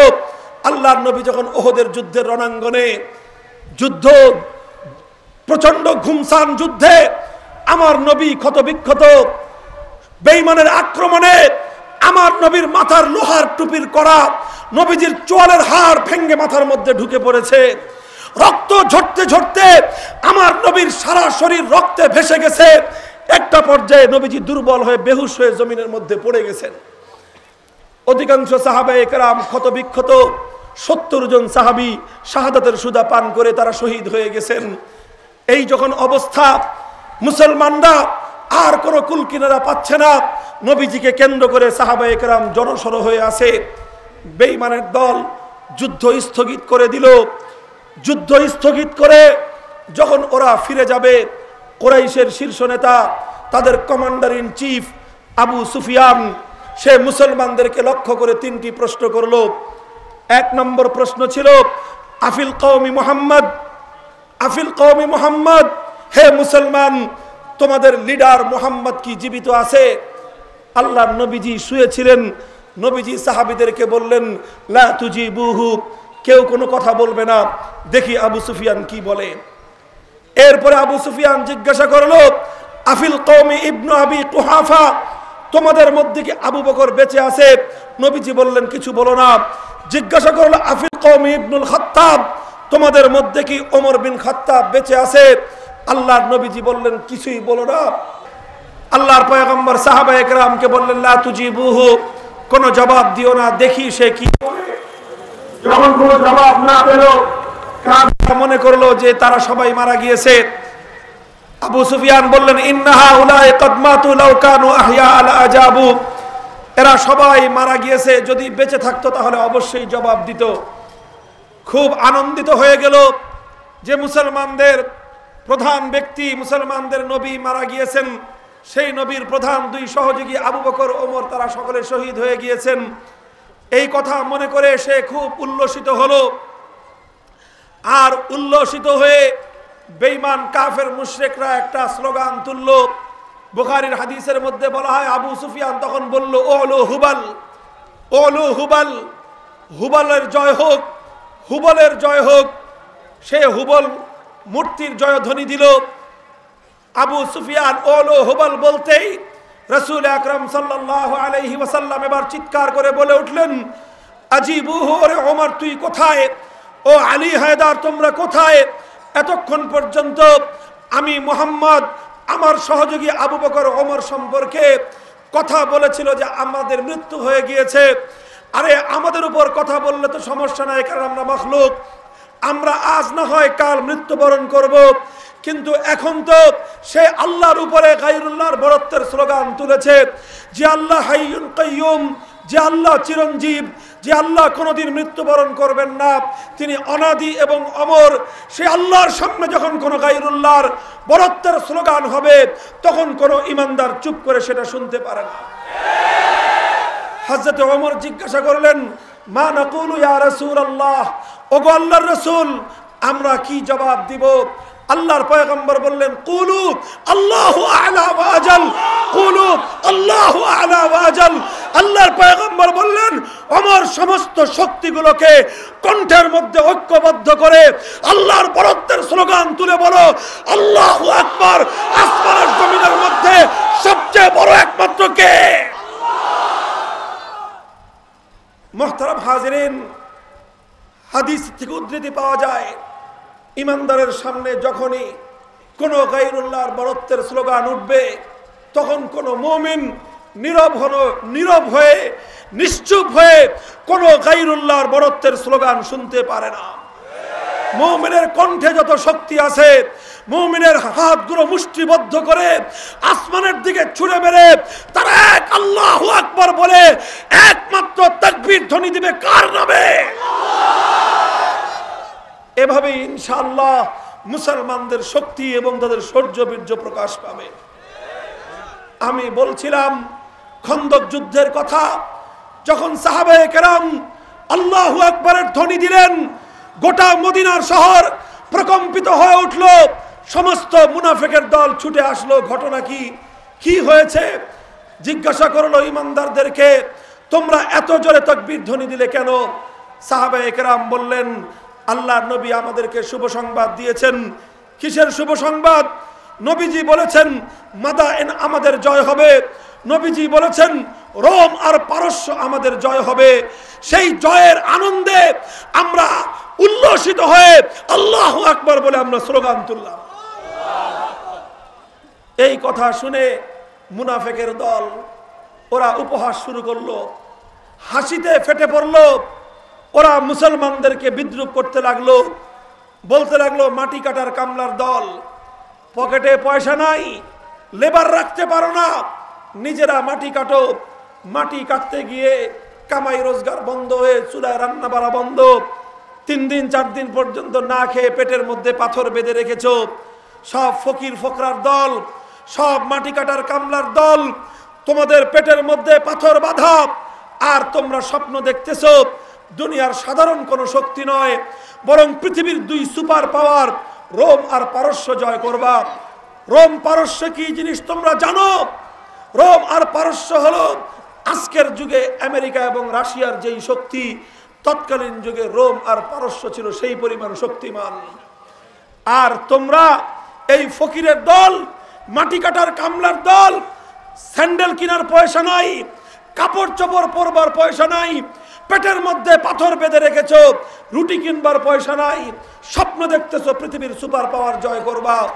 এর চেয়ে বড় হাস্যকর আর এর চেয়ে বড় আশ্চর্যজনক কথা পৃথিবীতে আর হতেই পারে না। মুনাফিকরা এই কথা বলেছিল। মুসলমানদেরকে উপহাস করা হয়েছিল, মুসলমানদেরকে বিদ্রুপ করা হয়েছিল। এরপরের ইতিহাস কি বলে? আল্লাহর পয়গম্বর এরপরে আর 5 বছর জীবিত ছিলেন। নবীজির হায়াতের 5 বছর, খলিফা আবু বকর সিদ্দিকের 2 বছর 7 বছর, ওমরে ফারুক রাদিয়াল্লাহু তাআলা আনহুর 10 বছর। এই 17 বছর অতিক্রান্ত হওয়া লাগে নাই, মাদায়েন মুসলমানদের পায়ের নিচে পিষ্ট হয়েছিল। রোম আর পারস্যের দম্ভগুলো চূর্ণ বিচূর্ণ হয়ে রোম আর পারস্য মুসলমানদের পদানত হয়েছিল।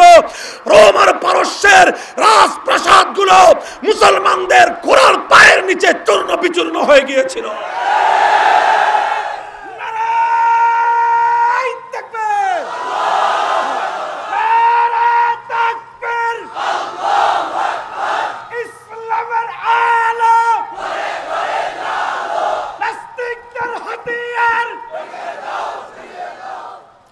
মুহতারাম হাজিরিন, ইতিহাস বলে কথা, ওই দিনও মুনাফিকরা মুসলমানদের বিজয়ের ভবিষ্যৎবাণী শুনে ওরা অট্টহাসিতে ফেটে পড়েছিল, ওরা বিদ্রুপ করেছিল, ওরা বলেছিল মাটি কাটার কামলার দল, বিশ্বজয়ের স্বপ্ন দেখো।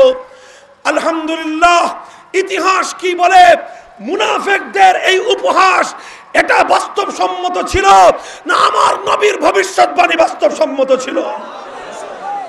নবীজির খবর বাস্তবায়িত হয়েছে কি হয় নাই? রোম আর পারস্যের দম্ভ চূর্ণ বিচূর্ণ হয়েছে কি হয় নাই? আটলান্টিক মহাসমুদ্রের তীর থেকে সেই আফ্রিকার জঙ্গলের গহীন দেশ পর্যন্ত কালেমার পতাকা উড়েছে কি উড়ে নাই? আলহামদুলিল্লাহ, ইতিহাস আরো বহু লম্বা, এত লম্বা ইতিহাসের উদ্ধৃতি দেওয়ার সময় আমার নাই। আমি সর্বশেষ আলোচনার পরিসমাপ্তি টানতে চাই। আমার পয়গম্বর তার জীবন জুড়ে আরো বহু আগাম শুভ সংবাদ দিয়ে গেছেন। পৃথিবীর শেষ যুগে উম্মতে মুসলিমা আবার কিভাবে ঘুরে দাঁড়াবে, আল্লাহর নবী আমাদেরকে সেই বাণীগুলো দিয়েছেন। বাবু বুশরান নবী সাল্লাল্লাহু আলাইহি ওয়াসাল্লাম, নবীজির ভবিষ্যৎবাণীর সেই সংবাদ সংকলিত হাদিসগুলো হাদিসের বিভিন্ন গ্রন্থের মধ্যে আজও পর্যন্ত সংকলিত হয়ে আছে। আমার নবী সংবাদ দিয়েছিলেন, আমার উম্মতের এক দল সমুদ্রের উত্তাল তরঙ্গ পাড়ি দিয়ে সাইপ্রাস পর্যন্ত গিয়ে ইসলামের বিজয়ের পতাকা ওড়াবে। ইতিহাস বলে খলিফা ওসমানের যুগে হযরতে মুআবিয়ার হাতে গঠিত নৌবাহিনী সমুদ্রের উত্তাল তরঙ্গ পাড়ি দিয়ে সাইপ্রাস পর্যন্ত গিয়েছিল এবং সেখানে ইসলামের বিজয়ের পতাকা উড়িয়েছিল। আরেকটা ভবিষ্যৎবাণী কথা বলে আমি সমাপ্তির দিকে যাচ্ছি। আমার নবী এক হাদিসের মধ্যে ভবিষ্যৎবাণী করলেন, আমার উম্মতের মধ্যে একটি দল তৈরি হবে। নবীজি যেই দলের প্রশংসা করলেন, নি'মাল জাইশু জাইশান, ওই বাহিনীটি হবে অনেক ভালো। সেই বাহিনীর যিনি কমান্ডার থাকবেন, নি'মাল আমিরু আমিরান, সেই আমিরও হবে অনেক ভালো, যাদের হাতে আল্লাহ পাক রব্বুল আলামিন সুদূর ইউরোপের কুস্তুনতুনিয়ায় ইসলামের পতাকা আল্লাহ উড়িয়ে দেবেন। কুস্তুনতুনিয়া, ইতিহাস বলে কুস্তুনতুনিয়া হলো আজকের তুরস্কের রাজধানী ইস্তাম্বুল। তুরস্কের রাজধানী ইস্তাম্বুল। আমার নবী ভবিষ্যৎবাণী করে গিয়েছিলেন যে একদিন কুস্তুনতুনিয়া জয় হবে আর সেই কুস্তুনতুনিয়ার আকাশের উপর কালেমার পতাকা উড়বে। নবীজি এই ভবিষ্যৎবাণী করে চলে গেছেন। আর নবীর এই ভবিষ্যৎবাণীর আশা নিয়ে উম্মতে মুসলিমার অনেক বড় বড় বীর বাহাদুর, অনেক বড় বড় কমান্ডার, অনেক বড় বড় নেতৃবৃন্দ তুরস্ক জয় করবার জন্য, কুস্তুনতুনিয়া জয় করবার জন্য অভিযান চালিয়েছেন। কিন্তু 800 বছর পর্যন্ত তুরস্ক জয় করা সম্ভব হয় নাই। কত বছর? 800 বছর অতিক্রান্ত হয়ে গেছে, তুরস্ক জয় হয় না। কারণ তুর্কি জাতি এরা বড় দুর্ধর্ষ জাতি, এরা বড় যোদ্ধা জাতি, এদেরকে পরাজিত করাটা খুব চারটিখানি কোনো বিষয় ছিল না। কিন্তু আমি তোমাদের কাছে জানতে চাই, তুর্কি জাতি যত বড় দুর্ধর্ষই হোক না কেন, আমার নবীর ভবিষ্যৎবাণী বাস্তবায়িত হবে কি হবে না? আলহামদুলিল্লাহ, ঠিকই 852 হিজরিতে সেই সুলতান দ্বিতীয় মুরাদের ঘরে একজন সন্তান জন্ম নিলেন। ইতিহাস বলে যার নাম ছিল সুলতান মুহাম্মদ আল ফাতেহ। সুলতান মোহাম্মদ বিন মুরাদ আল ফাতেহ মাত্র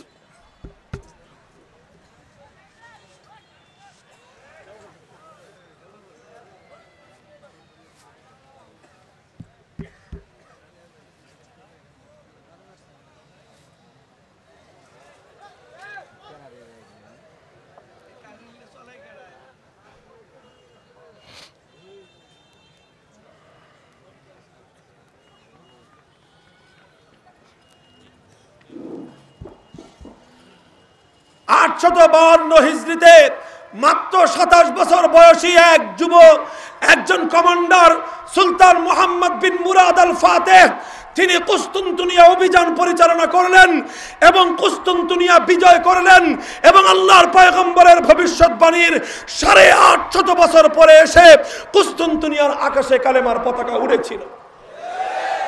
আমার নবীর ভবিষ্যৎবাণী বাস্তবায়িত হয়েছে কি হয় নাই? কুস্তুনতুনিয়া জয় হয়েছে কি হয় নাই?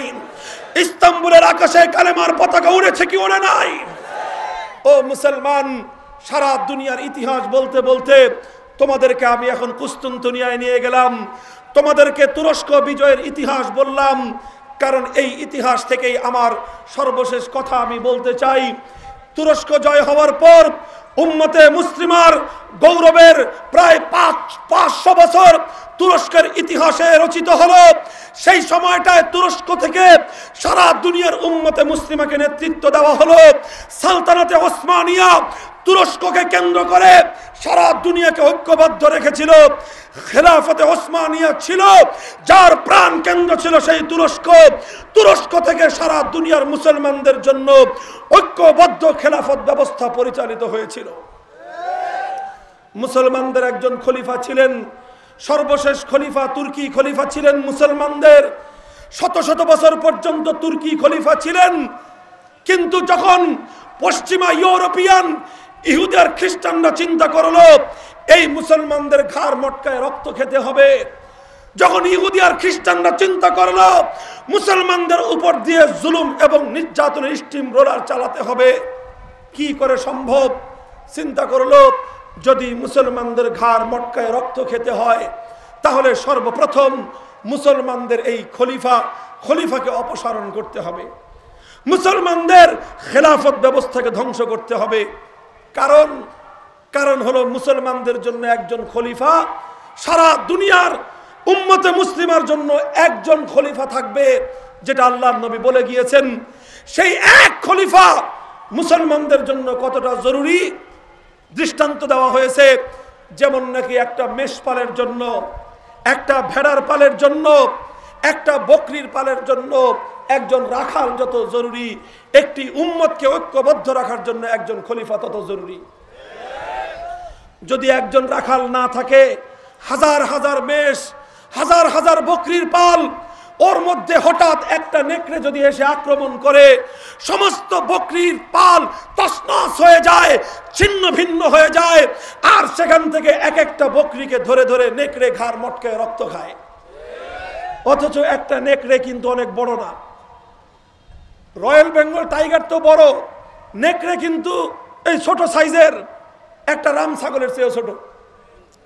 একটা নেকড়ে একটা রাম ছাগলের চেয়েও ছোট। কিন্তু ওই একটা নেকড়ে যখন, যেই রাখাল নাই যেই পালের মধ্যে, সেই বকরির পালে যদি একটা নেকড়ে আক্রমণ চালায়, সেই নেকড়েটা তার চেয়ে বড় বড় রাম ছাগলের ঘাড় মটকায় রক্ত খেয়ে যায়। আর সমস্ত বকরিগুলো একটা নেকড়ের আক্রমণে ছিন্ন ভিন্ন হয়ে যায়, তছনছ হয়ে যেদিকে পারে প্রাণপণে ছুটতে থাকে। মুহতারাম হাজিরিন, যখন ইহুদিরা চিন্তা করলো, ইসলামের দুশমনরা চিন্তা করলো এইভাবে নেকড়ের মতো মুসলমানদের ঘাড় মটকায় রক্ত খেতে হবে, ওরা চিন্তা করলো যতদিন মুসলমানদের একজন খলিফা আছে ততদিন মুসলমানদেরকে এভাবে ভাঙ্গা যাবে না, এভাবে মুসলমানদের ঘাড় মটকায় রক্ত খাওয়া যাবে না। কি করা যায়? সর্বপ্রথম তারা খেলাফতের উপর আক্রমণ করলো, মুসলমানদের এই খেলাফত ধ্বংস করবার পায় তারা শুরু করলো। ওরা জানতো ইহুদি আর খ্রিস্টানরা দূর থেকে ইসলামী খেলাফত ধ্বংস ওরা করতে পারবে না, এই জন্য মুসলমানদের ঘর থেকে ওদের 5টা কুকুর তৈরি করলো। যাদের গায়ের রং মুসলমানদের হবে, যাদের বংশ পরিচয় মুসলমানদের, কিন্তু ওদের মাথা বিক্রি করা থাকবে ইহুদি আর খ্রিস্টানদের কাছে।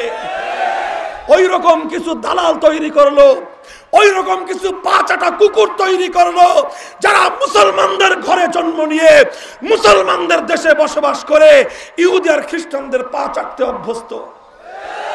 ওই রকম এক পা চাটা ইহুদিদের গোলামের নাম উম্মতে মুসলিমার বিশ্বাসঘাতক গাদ্দার কুখ্যাত কামাল আতাতুর্ক। এই কুখ্যাত কামাল আতাতুর্ক ইসলামী খেলাফত ধ্বংস করলো, তুরস্কের মধ্যে তুর্কি জাতীয়তাবাদ আর ধর্মনিরপেক্ষতাবাদের রাজনীতির স্লোগান তুললো, আর এগুলো করে সে গাদ্দারি করে বিশ্বাসঘাতকতা করে 1000 বছর নয় 1400 বছরের মুসলমানদের খেলাফতকে বিলুপ্ত ঘোষণা করলো। মুহতারাম হাজিরিন, যখন মুসলমানদের খেলাফত ধ্বংস হয়ে গেল, এরপর থেকে শুরু হলো মুসলমানদের শততা বিভক্তি। মুসলমানরা তছনছ হয়ে গেল, মুসলমানদেরকে টুকরো টুকরো করে করা হলো।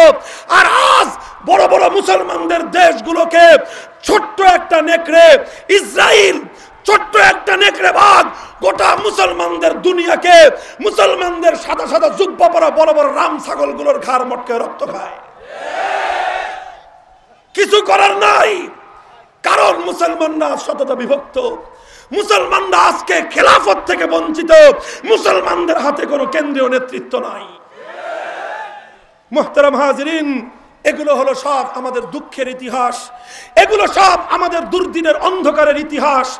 এরপরে আজ আমি তোমাদেরকে শোনাতে চাই আলহামদুলিল্লাহ নতুন দিনের পয়গাম, যেই তুরস্ক থেকে কুখ্যাত কামাল আতাতুর্ক শুধু খেলাফতকে ধ্বংস করেই ক্ষান্ত হয়নি, আর কোনোদিন যেন ওই মাটি থেকে ইসলামের পতাকা উঠতে না পারে, কোনোদিন যেন আবার নতুন করে তুরস্কের আকাশে খেলাফতের সূর্যের উদয় ঘটতে না পারে, তার জন্য সমস্ত আয়োজনগুলো সে সম্পন্ন করেছিল।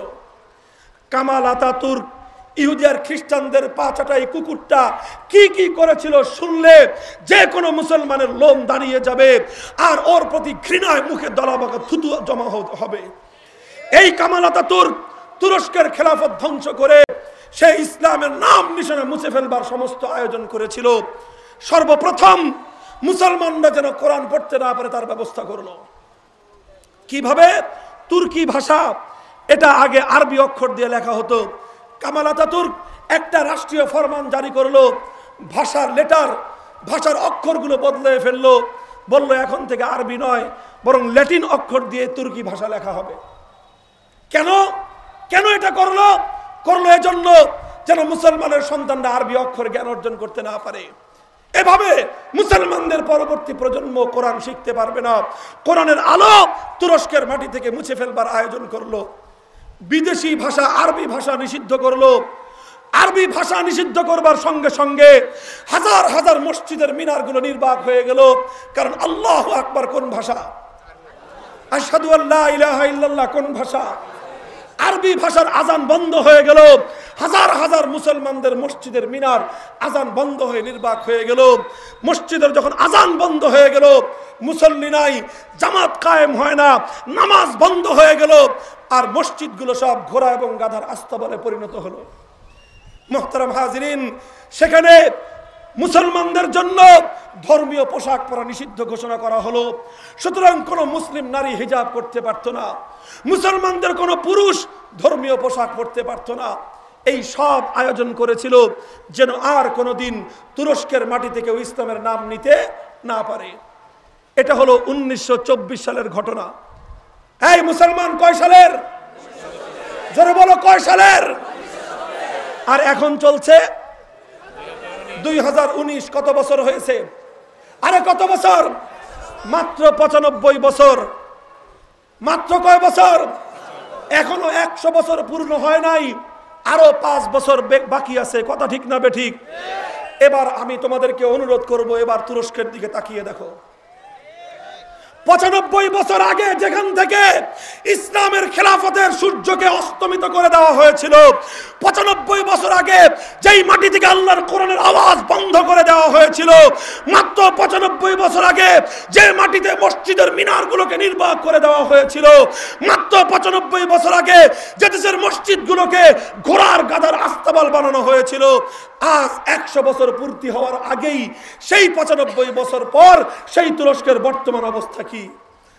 আলহামদুলিল্লাহ পড়ো মুসলমান, আলহামদুলিল্লাহ। এখন সেই তুরস্কের ক্ষমতার মসনদে কোন মুরতাদ কামাল আতাতুর্কের প্রেতাত্মার ক্ষমতার আরোহণ করতে পারে না। এখন তুরস্কের ক্ষমতার মসনদে নতুন দিনের সুলতান মোহাম্মদ ফাতেহের উত্তরসূরি রজব তাইয়েব এরদোগান ক্ষমতায় অধিষ্ঠিত হয়ে সারা দুনিয়ার উম্মতে মুসলিমার হিরো হিসেবে, ঐক্যের প্রতীক হিসেবে ভূমিকা পালন করছেন।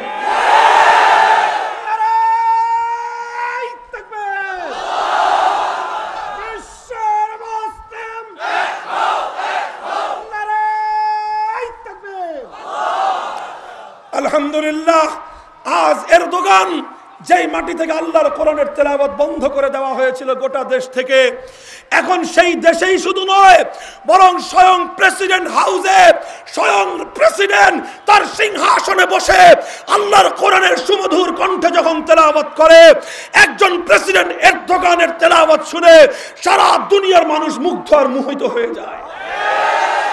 যেই মসজিদ, যেই দেশের মসজিদের মিনারগুলো থেকে আজান নিষিদ্ধ করে দেওয়া হয়েছিল, আজ সেই দেশে শুধু মুয়াজ্জিনরা আজান দেয় না। এই গত সপ্তাহের ঘটনা, তুরস্কের সবচেয়ে বড় মসজিদ নতুন নির্মিত হয়েছে রাষ্ট্রীয় খরচে, জাতীয় মসজিদের উদ্বোধনে সেখানে আজান দিয়েছেন কোনো ভাড়া করা কোনো মুয়াজ্জিন নয়, কোনো বেতনভুক্ত মুয়াজ্জিন নয়। সেই মসজিদের মিনার থেকে স্বয়ং সে দেশের প্রেসিডেন্ট এরদোগানের আজানের ধ্বনিতে গোটা দেশ মুখরিত হয়ে গেছে।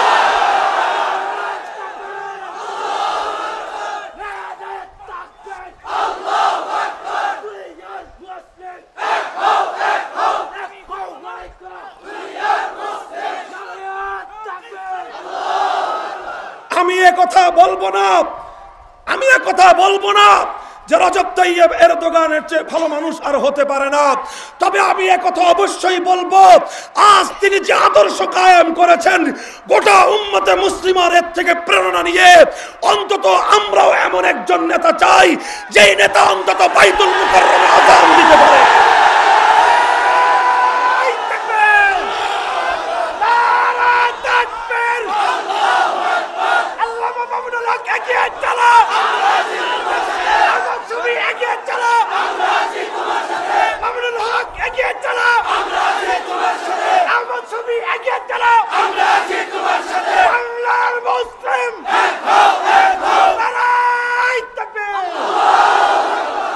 আলহামদুলিল্লাহ, আলহামদুলিল্লাহ, রজব তাইয়েব এরদোগান আজ তার দেশকে এমন ভাবে গঠন করেছেন, আমরা স্বপ্ন দেখছি যেই তুরস্কের আকাশ থেকে সর্বশেষ ইসলামী খেলাফতের সূর্য অস্তমিত হয়েছিল, ইনশাআল্লাহ আবার এমন একটি দিন অত্যাসন্ন, আবার হয়তো সেই তুরস্কের আকাশ থেকেই নতুন খেলাফতের সূর্যের উদয় ঘটবে ইনশাআল্লাহ। কথা ঠিক না বেঠিক? যেই দেশের মসজিদগুলোকে ঘোড়ার গাধার আস্তাবল বানানো হয়েছিল, আজ সেই দেশে রাষ্ট্রীয়ভাবে ঘোষণা করা হচ্ছে। গত কয়েক মাস আগের ঘটনা, সানায়া প্রদেশের প্রশাসকের পক্ষ থেকে ঘোষণা করা হয়েছে, যদি স্কুলের প্রাইমারি স্কুলের ছাত্ররা 40 দিন পর্যন্ত একাধারে ফজরের নামাজ মসজিদে জামাতের সাথে আদায় করতে পারে, 41তম দিনে রাষ্ট্রের পক্ষ থেকে বাচ্চাদেরকে বাইসাইকেল দেওয়া হবে। আজ সেখানে শুধু মাদ্রাসার ছাত্র নয়, সেখানে শুধু আলেম ওলামা নয়, সেখানে শুধু তাবলীগের সাথীরা নয়, বরং স্কুল কলেজ ভার্সিটির ছাত্র, গোটা দেশের সমস্ত কর্মজীবী মানুষ আজান হলে দলে দলে মসজিদের দিকে ছুটে চলছে। শুধুমাত্র মোল্লাগিরি নয়, শুধু ইসলামী শিক্ষাই নয়, তুরস্ক আজ উন্নয়নের দিক থেকে সারা দুনিয়ার একটা রোল মডেল। শিক্ষা দীক্ষা, আধুনিক জ্ঞান বিজ্ঞান চর্চার দিক থেকে তুরস্ক এখন সারা দুনিয়ার কাছে উত্তম নমুনা পেশ করেছে। হে বাংলাদেশের আধুনিক শিক্ষার উচ্চ স্তরের আরোহী, যারা উচ্চ স্তরের স্বপ্ন দেখো, বিভিন্ন স্কলারশিপ নিয়ে লন্ডন, আমেরিকা, কানাডা, নিউজিল্যান্ডে যাওয়ার স্বপ্ন দেখছো অথবা অপেক্ষা করছো, আমি তোমাদেরকে সাজেস্ট করতে চাই, ইউরোপ আমেরিকা নয়, তোমরা তোমাদের পরবর্তী উচ্চ শিক্ষার জন্য রজব তাইয়েব এরদোগানের তুরস্ককে নির্বাচন করো। তারা সারা দুনিয়ার মুসলিম সন্তানদেরকে উচ্চমানের স্কলারশিপ দিয়ে তুরস্কে নিয়ে মেডিকেল সায়েন্সের উপর, ইঞ্জিনিয়ারিং বিদ্যালয়ের উপর তাদেরকে উচ্চমানের স্কলারশিপ দিয়ে পড়ার সুযোগ দিচ্ছে। সেখানে আধুনিক জ্ঞান বিজ্ঞানের চর্চা চলছে।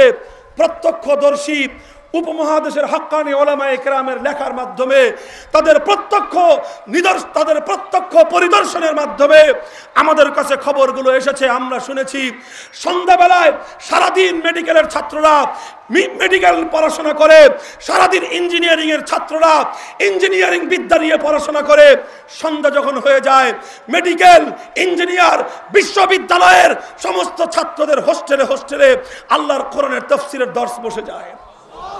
ওরা সব কোরআনের তাফসীর আলোচনা করছে। এই সব বরকত কিসের বরকত? রজব তাইয়েব এরদোগান কোত্থেকে তৈরি হয়েছে খুব ভালো করে শুনে রাখো। যেই মাটিতে মুরতাদ কামাল আতাতুর্কের মতো অভিশপ্ত সন্তান জন্ম নিয়েছিল, যেই মাটি থেকে মাত্র 95 বছর আগে ইসলামকে ধ্বংস করবার অভিশপ্ত সমস্ত আয়োজনগুলো সম্পন্ন করা হয়েছিল, সেই মাটি থেকে এমন একজন এরদোগান কি করে জন্ম নিল? মুহতারাম হাজিরিন, ইতিহাস পড়লে পাওয়া যায় রজব তাইয়েব এরদোগানের জন্মের পিছনে দুজন আল্লাহওয়ালা বুজুর্গের অবদান রয়েছে। একজনের নাম হলো সৈয়দ মাহমুদ আফেন্দি, আরেকজনের নাম হলো সৈয়দ নুরসি রাহিমাহুল্লাহ তাআলা। তাদের আধ্যাত্মিক দিক নির্দেশনায়, তাদের বইপত্রগুলো পাঠ করে করে, তাদের তাসাউফের শিক্ষার দীক্ষা নিয়ে, তাদের কিতাবগুলো কোরআন পড়ে পড়ে আজকের নতুন রজব তাইয়েব এরদোগান তৈরি হয়েছে। আজ সে দেশের হায়ার এডুকেটেড পার্সনরা, তুরস্কের ডাক্তার আর ইঞ্জিনিয়াররা শুধু ডাক্তারি আর ইঞ্জিনিয়ারিং পড়ে না, তারা সৈয়দ নুরসির রিসালে নূর অধ্যয়ন করে। আমি বাংলার মুসলমানদেরকে বলতে চাই, শুধুমাত্র আলেম ওলামাদের দায়িত্ব ইসলাম হেফাজত করা নয়, প্রতিটি মুসলমান সন্তানের দায়িত্ব হলো আল্লাহর দ্বীনের জন্য নিজেকে পেশ করা। সুতরাং হে আমার দেশের ডাক্তাররা, হে আমার দেশের ইঞ্জিনিয়াররা, সাধারণ বিদ্যালয়ের শিক্ষার্থীরা, তোমরা তোমাদের শিক্ষার পাশাপাশি তোমরাও আল্লাহর কোরআন অধ্যয়ন করো, উলামায়ে কেরামের লিখিত বইপত্রগুলো পাঠ করো, আর আলেমদের সোহবতে এসে তাজকিয়া নফস আর ইসলাহে নফসের মাধ্যমে নিজেদেরকে আগামী বিশ্বের নেতৃত্বের জন্য তৈরি করো। প্রস্তুত আছো তো ইনশাআল্লাহ? আমি বলতে চাই, আজ রজব তাইয়েব এরদোগান যেই ঘোষণাগুলো দিয়েছে, সেখান থেকে আমি এক নতুন প্রেরণা পাচ্ছি। এই যে বলা হলো গত 15 তারিখ, এই মাসের 15 তারিখ নিউজিল্যান্ডের ক্রাইস্ট চার্চের আন্নুর মসজিদে যখন এক জঙ্গিবাদী ক্রুসেডার, জঙ্গিবাদী খ্রিস্টান, কথা ঠিক না বেঠিক? মিডিয়ার মুখের মধ্যে এখন কুলুপ, পায়খানার কুলুপ। সারা দুনিয়ার কোথায় কোন আইএস, তখন ইসলামী জঙ্গিবাদী, ইসলামী জঙ্গিবাদী, ইসলামী জঙ্গিবাদী। এখন যখন মসজিদের মধ্যে ঢুকে এক খ্রিস্টান জঙ্গিবাদী অর্ধশত মুসলমানের বুক ঝাঁঝরা করে আল্লাহর ঘর মসজিদকে রক্তে প্রবাহিত করলো, এখন বলে খ্রিস্টান তার মাথা খারাপ হয়ে গেছিল, সে প্রতিবন্ধী, সে আপসেট হয়ে গেছে, এখন আর জঙ্গিবাদী শব্দ নাই। ও মুসলমান হলে জঙ্গিবাদী, আর তোমাদের খ্রিস্টানরা হলে তখন ওর মাথা খারাপ। এই সমস্ত ভাওতাবাজি আর ধান্দাবাজির দিন শেষ। এদের বিরুদ্ধে রুখে দাঁড়াতে হবে ঐক্যবদ্ধভাবে। এই ধরনের খ্রিস্টান জঙ্গিবাদী আজ পাশ্চাত্যের ঘরে ঘরে তৈরি হয়েছে। এদেরকে আজ ইউরোপ এবং ইসরায়েলের হলুদ সাংবাদিকতা এদেরকে তৈরি করেছে। ইসলামের বিরুদ্ধে অপপ্রচার করে করে করে করে, ইসলামকে জঙ্গিবাদী আখ্যায়িত করে করে, মুসলমানদেরকে উগ্রবাদী আখ্যায়িত করে করে আজ Europe, America, Australia, Canada, America, গোটা ইউরোপের দেশে দেশে আজ ঘরে ঘরে খ্রিস্টান জঙ্গিবাদীতে গোটা দেশ ছেয়ে গেছে। কাজে আজ ওই জঙ্গিবাদীদের হাত থেকে শান্তিকামী মুসলমানদেরকে রক্ষা করার দরকার আছে না নাই? আজ মুসলিম নেতা রজব তাইয়েব এরদোগান ডাক দিয়েছেন গোটা উম্মতে মুসলিমকে ঐক্যবদ্ধ হওয়ার। তিনি নিউজিল্যান্ডের ঘটনার পর ওআইসির বৈঠক আহ্বান করেছেন, বলেছেন আয় 57টা মুসলিম দেশ আমরা সব ভাই ভাই, আয় আমরা 57টা ভাই হাতে হাত রাখি, 57টা ভাই এক হাতে হাত রেখে আমরা 57টা মুসলিম দেশ মিলে একটা পাল্টা মুসলিম ঐক্যবদ্ধ সম্মিলিত বাহিনী গঠন করি। কারণ কারণ জাতিসংঘের দিকে তাকিয়ে থেকে মুসলমানদের কোনো লাভ নাই। জাতিসংঘ একটা ঠুটো জগন্নাথ। মুসলমান যখন আরাকানে মরে, হাজার হাজার লক্ষ লক্ষ মুসলমানের রক্তে নাফ নদী রক্ত লাল হয়ে গেল, জাতিসংঘ নীরব দর্শক। চায়নার জিনজিয়াং প্রদেশে মুসলমান মরছে, জাতিসংঘ ওখানে ঠুটো জগন্নাথ। ফিলিস্তিনে প্রতিদিন হাজার হাজার মুসলমানের রক্তে আল্লাহর জমিন রঞ্জিত হচ্ছে, জাতিসংঘ নীরব দর্শক। ইরাক এবং আফগানিস্তানে মাত্র 10 বছরে কম করে না হলেও 25 লক্ষ নিরপরাধ বেসামরিক মুসলমানকে হত্যা করা হয়েছে, আর জাতিসংঘ মুখের মধ্যে পায়খানার কুলুপ দিয়ে বসে আছে। আজকে সিরিয়ার কি ভয়াবহ রূপ! সেখানে রাস্তার পাশে মুসলমানদের ফুটফুটে গোলাপের মতো বাচ্চাগুলো বিভৎস রক্তস্নাত অবস্থায় লাশ হয়ে রাস্তার পাশে পড়ে থাকতেছে। ওদের লাশগুলো পর্যন্ত কুড়ায় নেওয়ার মানুষ নাই, আর জাতিসংঘ শয়তানের সঙ্গ মুখের মধ্যে পায়খানার কুলুপ দিয়ে বসে আছে। প্রমাণ হয়ে গেছে জাতিসংঘ আমেরিকার তোষণ সংঘ, জাতিসংঘ ইসরায়েলের দালাল সংঘ। এই জাতিসংঘ দিয়ে মুসলমানদের কোনো কাজ হবে না। এজন্য বিশ্ব নেতা এরদোগান ডাক দিয়েছেন, আমরা মুসলিম সংঘ গঠন করতে চাই। 57টি মুসলিম দেশ মিলে ঐক্যবদ্ধ বাহিনী গঠন করবার আহ্বান তিনি জানিয়েছেন এবং বলেছেন মুসলমানদের প্রথম কেবলা মসজিদে আকসাকে হেফাজত করতে হবে। জেরুজালেম রক্ষা করবার জন্য জাতিসংঘ এগিয়ে আসবে না, মুসলিম দেশগুলোকেই তাদের প্রথম কেবলাকে হেফাজত করতে হবে। আমরা বাংলার 16 কোটি মুসলমান আমাদের দেশ এবং রাষ্ট্র এবং সরকারের কাছে দাবি জানাতে চাই, তোমরাও আজকে যাও এবং এরদোগানের হাতকে শক্তিশালী করো, মাহাতির মোহাম্মদের হাতকে শক্তিশালী করো। মাহাতির মোহাম্মদ, এরদোগান সহ আমাদের বাংলাদেশের রাষ্ট্রপতি অ্যাডভোকেট আব্দুল হামিদ সাহেবকে উদাত্ত আহ্বান জানাই, আপনিও ছুটে যান। যদি 57টি মুসলিম দেশ ঐক্যবদ্ধ একটি সম্মিলিত বাহিনী গঠন করে আর সেই জেরুজালেম রক্ষা করবার জন্য, মসজিদে আকসাকে হেফাজত করবার জন্য সম্মিলিত মুসলিম বাহিনী নিয়োগ করতে পারে এবং ইনশাআল্লাহ পারবে। যদি এই ঘটনা যেদিন ঘটবে, আমি আশাবাদী তারপর থেকে জেরুজালেম জারজ ইসরায়েলের রাজধানী হবে না, বরং জেরুজালেম ইসরায়েলের কবরস্থানে পরিণত হবে ইনশাআল্লাহ।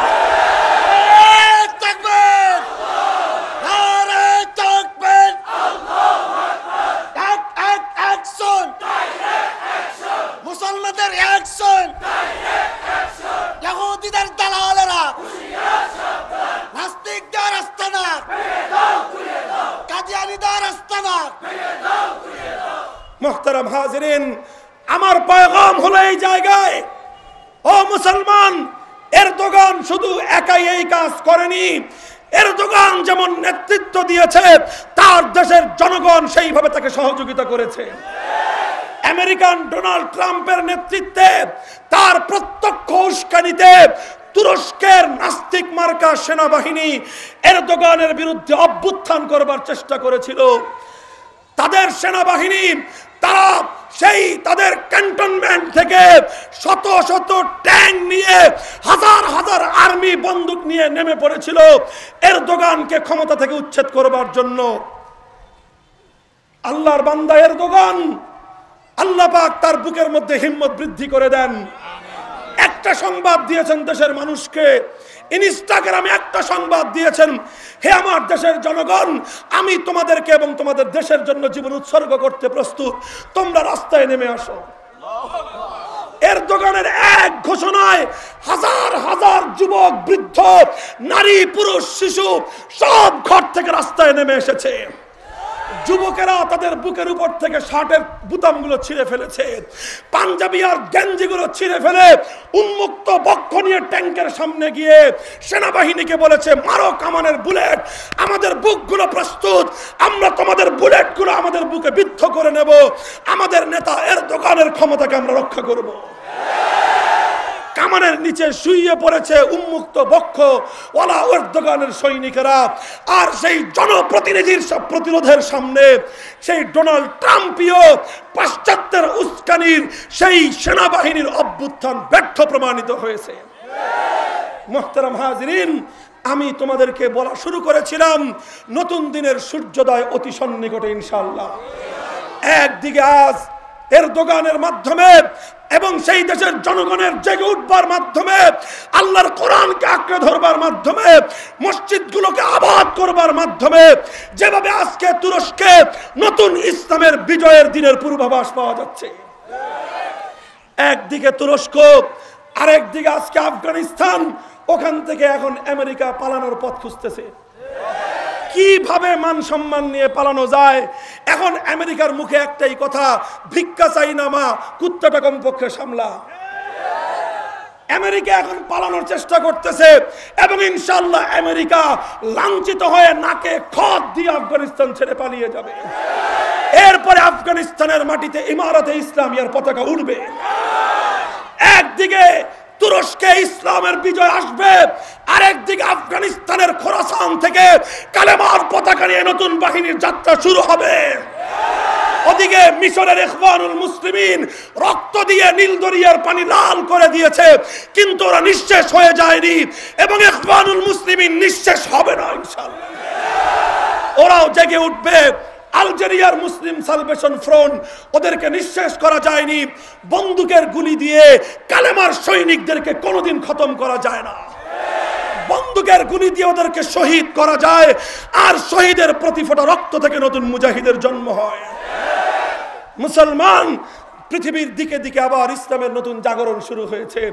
সর্বশেষ পাকিস্তানে হযরত মাওলানা ফজলুর রহমান একজন দেওবন্দি আলেমের নেতৃত্বে খতমে নবুয়তের ইজ্জতের হেফাজতের জন্য, নামুসের রিসালাতের ইজ্জতের হেফাজতের জন্য গোটা পাকিস্তানকে থরথর করে তিনি কাঁপিয়ে দিয়েছেন।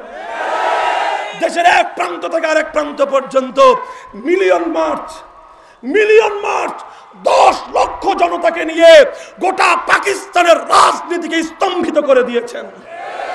আল্লামা মাওলানা ফজলুর রহমান ঘোষণা দিয়েছেন, নবীর ইজ্জতের হেফাজত ছাড়া পাকিস্তানের মাটিতে কোনো রাজনীতি চলতে দেওয়া হবে না। ও দোস্ত, আমি তোমাদের কাছে জিজ্ঞাসা করতে চাই, যখন তুরস্ক জেগে উঠছে, আফগানিস্তান জেগে উঠছে, মিশরের মুসলমান শাহাদাতের রক্ত দিচ্ছে, আলজেরিয়ার সালভেশন ফ্রন্ট জেগে উঠছে, পাকিস্তানের ওলামায়ে কেরাম ফজলুর রহমানরা যখন গোটা জাতিকে নিয়ে নবীর ইজ্জতের হেফাজতের জন্য ওরা ময়দানে নেমে গেছে, শাহজালালের সন্তানরা ঘুমিয়ে থাকবে?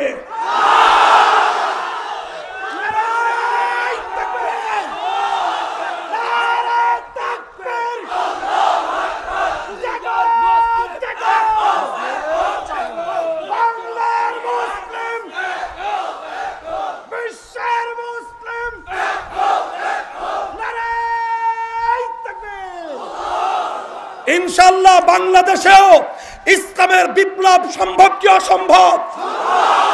স্বাধীনতা উত্তর বিগত 47 বছরের ইতিহাস বলে আল্লাহর নবীর ইজ্জতের হেফাজতের জন্য আল্লামা আহমদ ঘোষিত, আল্লামা আহমদ শফি ঘোষিত 13 দফা আদায়ের জন্য শাপলা চত্বরে এদেশের বাদ ভাঙ্গা যেই জনজোয়ার সৃষ্টি হয়েছিল, বাংলাদেশের 47 বছরের ইতিহাসে সবচেয়ে বড় গণবিস্ফোরণের ইতিহাস, সবচেয়ে বড় গণজাগরণের ইতিহাস। যে জাতি নবীর ইজ্জতের হেফাজতের জন্য রক্ত দিতে শাপলা চত্বর যেতে পারে, ওই জাতি যদি জেগে ওঠে, এদেশে ইসলামের অগ্রযাত্রা, ইসলামের পুনর্জাগরণ রুখে দেওয়ার সাধ্য কারণ।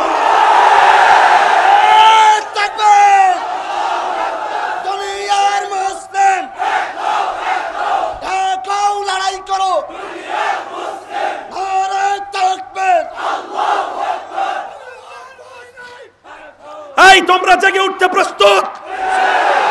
এই জাগরণ শুরু হবে আমাদের, বসেন সবাই, এই জাগরণ শুরু হবে আমাদের আল্লাহর নবীর ইজ্জতের খতমে নবুয়তের সিংহাসন রক্ষার মধ্য দিয়ে। আজ আমার নবীর সবচেয়ে বড় সিংহাসন, আমার নবীর সবচেয়ে বড় মর্যাদার জায়গাটা হলো খতমে নবুয়ত। সাহাবায়ে কেরাম নবীর ইন্তেকালের পরে বিপ্লবের জন্য সর্বপ্রথম ভণ্ড নবী মুসাইলামাতুল কাজ্জাবের বিরুদ্ধে জিহাদে নেমেছিলেন। আবু বকর সিদ্দিক রাদিয়াল্লাহু তাআলা আনহুর নেতৃত্বে 10,000 সাহাবায়ে কেরাম শাহাদাতের শপথ নিয়ে মুসাইলামাতুল কাজ্জাবকে খতম করবার জন্য ইয়ামামার জিহাদের ময়দানে গিয়েছিলেন। 1,000 সাহাবী 1,000 পবিত্র সাহাবায়ে কেরামের পুণ্যাত্মা সাহাবায়ে কেরামের পবিত্র রক্ত খোদার জমিনে ঝরিয়ে মুসাইলামাতুল কাজ্জাব ভণ্ড নবীকে জাহান্নামে পাঠিয়েছিলেন। কাজেই সেই সাহাবীওয়ালা বিপ্লব করতে আবার প্রস্তুত। পরিষ্কার ভাষায় আমরা বলে দিতে চাই, আল্লাহর জমিনে ইসলামী বিপ্লবের সূচনা হবে ইনশাআল্লাহ খতমে নবুয়ত আন্দোলনের মধ্য দিয়ে। কাদিয়ানি গোলাম আহমদ কাদিয়ানি মানবতার দুশমন এবং ইসলামের দুশমন। নবীর পরে নবুয়তের দাবি করে আমার নবীর খতমে নবুয়তের সিংহাসন ছিনতাই করবার চেষ্টা করেছে। সারা দুনিয়ার 250 কোটি মুসলমানদের কলিজায় আঘাত করেছে। বাংলার 16 কোটি মুসলমান এটা বরদাস্ত করতে পারে না। কথা ঠিক না বেঠিক? দুঃখ এবং পরিতাপের বিষয়, এত বড় জালিয়াত চক্র বেঈমান হয়ে নবুয়তকে খতমে নবুয়তকে অস্বীকার করবার পরেও এই বাংলার মাটিতে পঞ্চগড়ে ওরা ইস্তেমার আখড়া সাজানোর সাহস পায়। ওরা এত বড় দুঃসাহসী, ওরা জালিয়াত চক্র, প্রতারক চক্র। হিন্দু বৌদ্ধ খ্রিস্টানদের ব্যাপারে আমাদের কোনো আপত্তি নাই, ওদের সঙ্গে ধর্মীয় সম্প্রীতি চলবে, কিন্তু কাদিয়ানীদের সঙ্গে কোনো সম্প্রীতির সবক নাই। কারণ ওরা ইসলামের নামে ওরা প্রতারক, ওরা ভণ্ড, ওরা ঈমান চোর, ওরা মুসলমানের ঈমান হরণকারী। ডাকাতের বিরুদ্ধে কোনোদিন শান্তি প্রিয়তার সবক চলে না। ও মুসলমান, কেউ যদি তোমার মায়ের ইজ্জতের কাপড় নিয়ে টান দেয় আর তোমাকে যদি বলে তুমি শান্ত থাকো, তুমি সবর করো, কোন মায়ের সুসন্তান শান্ত থাকবে? কারো সামনে যদি তার বাপের ইজ্জতের উপর কেউ আঘাত করে আর সেই দুর্বৃত্তকে নিবৃত্ত না করে যে বাবার ইজ্জতের কাপড় নিয়ে টানাটানি করছে ওকে বারণ করে না, বাপের সন্তানকে বলে তুই সবর কর, তুই শান্ত থাক, কোন বাবার সুসন্তান চুপ করে বসে থাকবে? আমরা বলে দিতে চাই, আমরা মায়ের চেয়ে বাবার চেয়ে লক্ষ কোটি গুণ বেশি মোহাব্বত করি আকায়ে নামদারকে। কাজী আমার নবীর খতমে নবুয়তের ইজ্জত নিয়ে টানা হেসরা করবে কুখ্যাত গোলাম আহমদের দোসরেরা, আর 16 কোটি মুসলমান বরদাস্ত করবে হতে পারে না। বিদ্রোহের আগুন ধরানোর চেষ্টা করবে।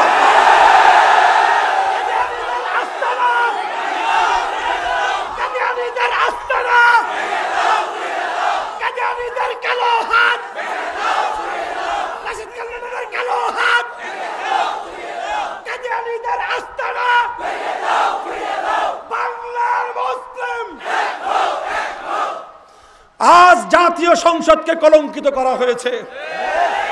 যেই 12-16 কোটি মুসলমানের এই দেশের প্রাণ কেন্দ্র জাতীয় সংসদে দাঁড়িয়ে কুখ্যাত রাশেদ খান মেনন নাস্তিক মুরতাদদের দোসর খতমে নবুয়তের বিরুদ্ধে অবস্থান নিয়ে আমার নবীর কলিজার উপর আঘাত করেছে। আমরা সহ্য করতে পারি না। হয় এই খয়রাতের এমপি রাশেদ খান মেনন, হাসানুল হক ইনু, এই দুটোকে বহিষ্কার করেন, এদের সংসদ পদ বাতিল করেন, আর না হয় এদেরকে জনগণের হাতে ছেড়ে দেন। নবীর দুশমনদের বিরুদ্ধে কি ব্যবস্থা নিতে হয় বাংলার মানুষ সেটা জানে। রাশেদ খান মেননকে নবীর ইজ্জত বিরোধী আক্রমণাত্মক এই বক্তব্য যদি প্রত্যাহার না করে, কাদিয়ানীদের পক্ষে সাফাই গাওয়া বক্তব্যকে যদি সে প্রত্যাহার না করে, বাংলাদেশের যেখানে পাওয়া যাবে জুতা পিটিয়ে পিটানো শুরু করবে।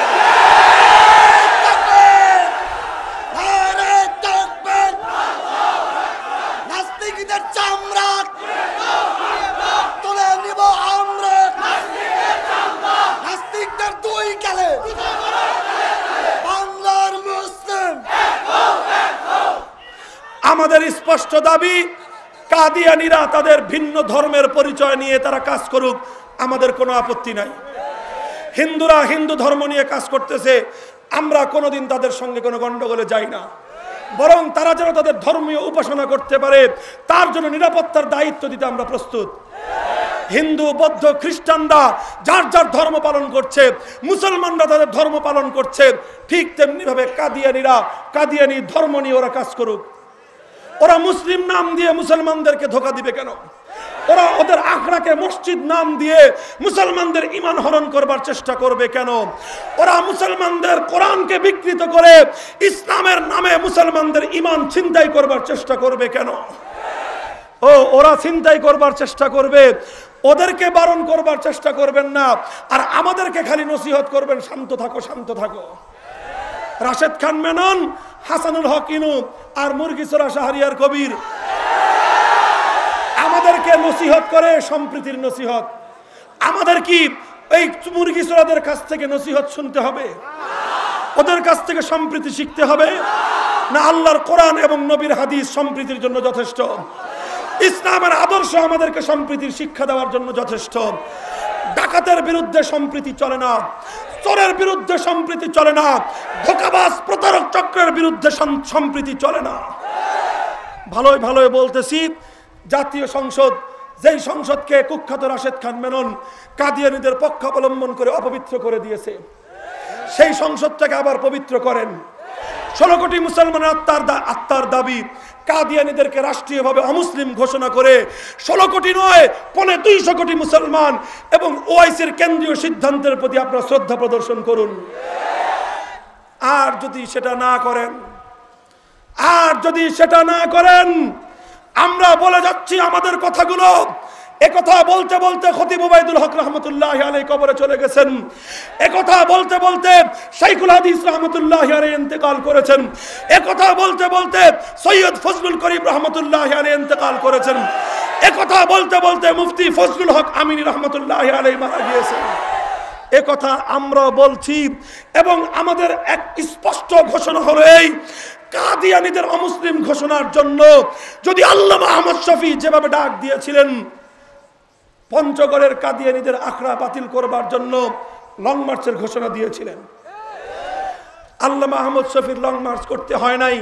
পঞ্চগড়ের ওলামায়ে কেরাম তারা শাহাদাতের রক্তের বিনিময়ে কাদিয়ানীদের সেই ভণ্ডামির ইস্তেমা বানচাল করে দিয়েছে। একজনের শহীদ রক্তের দরকার হয়েছে। আল্লাহর পয়গম্বরের এক আশিক উম্মত শাহাদাতের রক্ত দিয়ে কাদিয়ানীদের ভণ্ডামির ইস্তেমা বানচাল করে দিয়েছে। কথা ঠিক না বেঠিক? যদি আমাদেরকে কাদিয়ানীদের অমুসলিম ঘোষণার দাবি আদায়ের জন্য আল্লামা আহমদ শফী ডাক দেয়, আমরা গোটা বাংলাদেশ থেকে গোটা উম্মতে মুসলিমার রাহবার আল্লামা আহমদ শফীকে আশ্বস্ত করতে চাই, মাওলানা ফজলুর রহমান যেভাবে 10 লক্ষ সহকর্মী রাজপথে পেয়েছেন, আপনি ডাক দিন 10 লক্ষ নয় 1 কোটি মুসলমান গোটা বাংলাদেশ থেকে আবার শাপলা চত্বরে যাবে ইনশাআল্লাহ।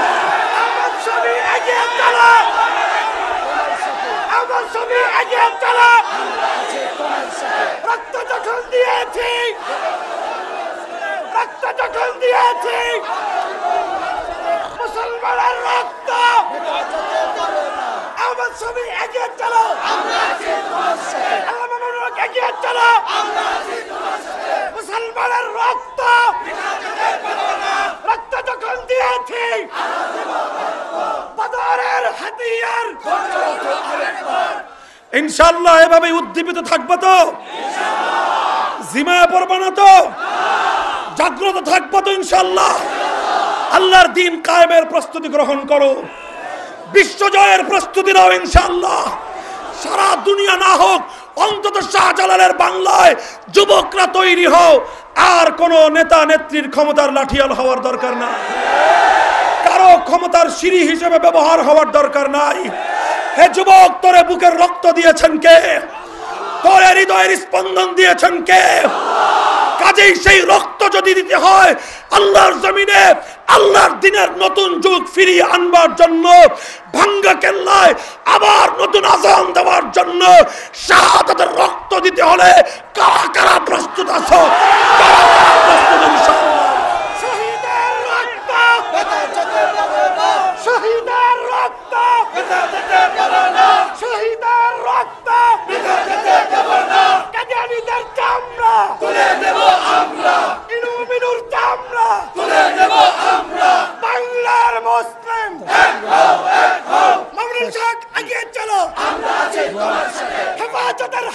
একবার গর্জবত আরেকবার। সকলে বসেন ইনশাআল্লাহ। এই শপথগুলো মনে থাকবে তো ইনশাআল্লাহ? ভয়ের কোনো কারণ নাই।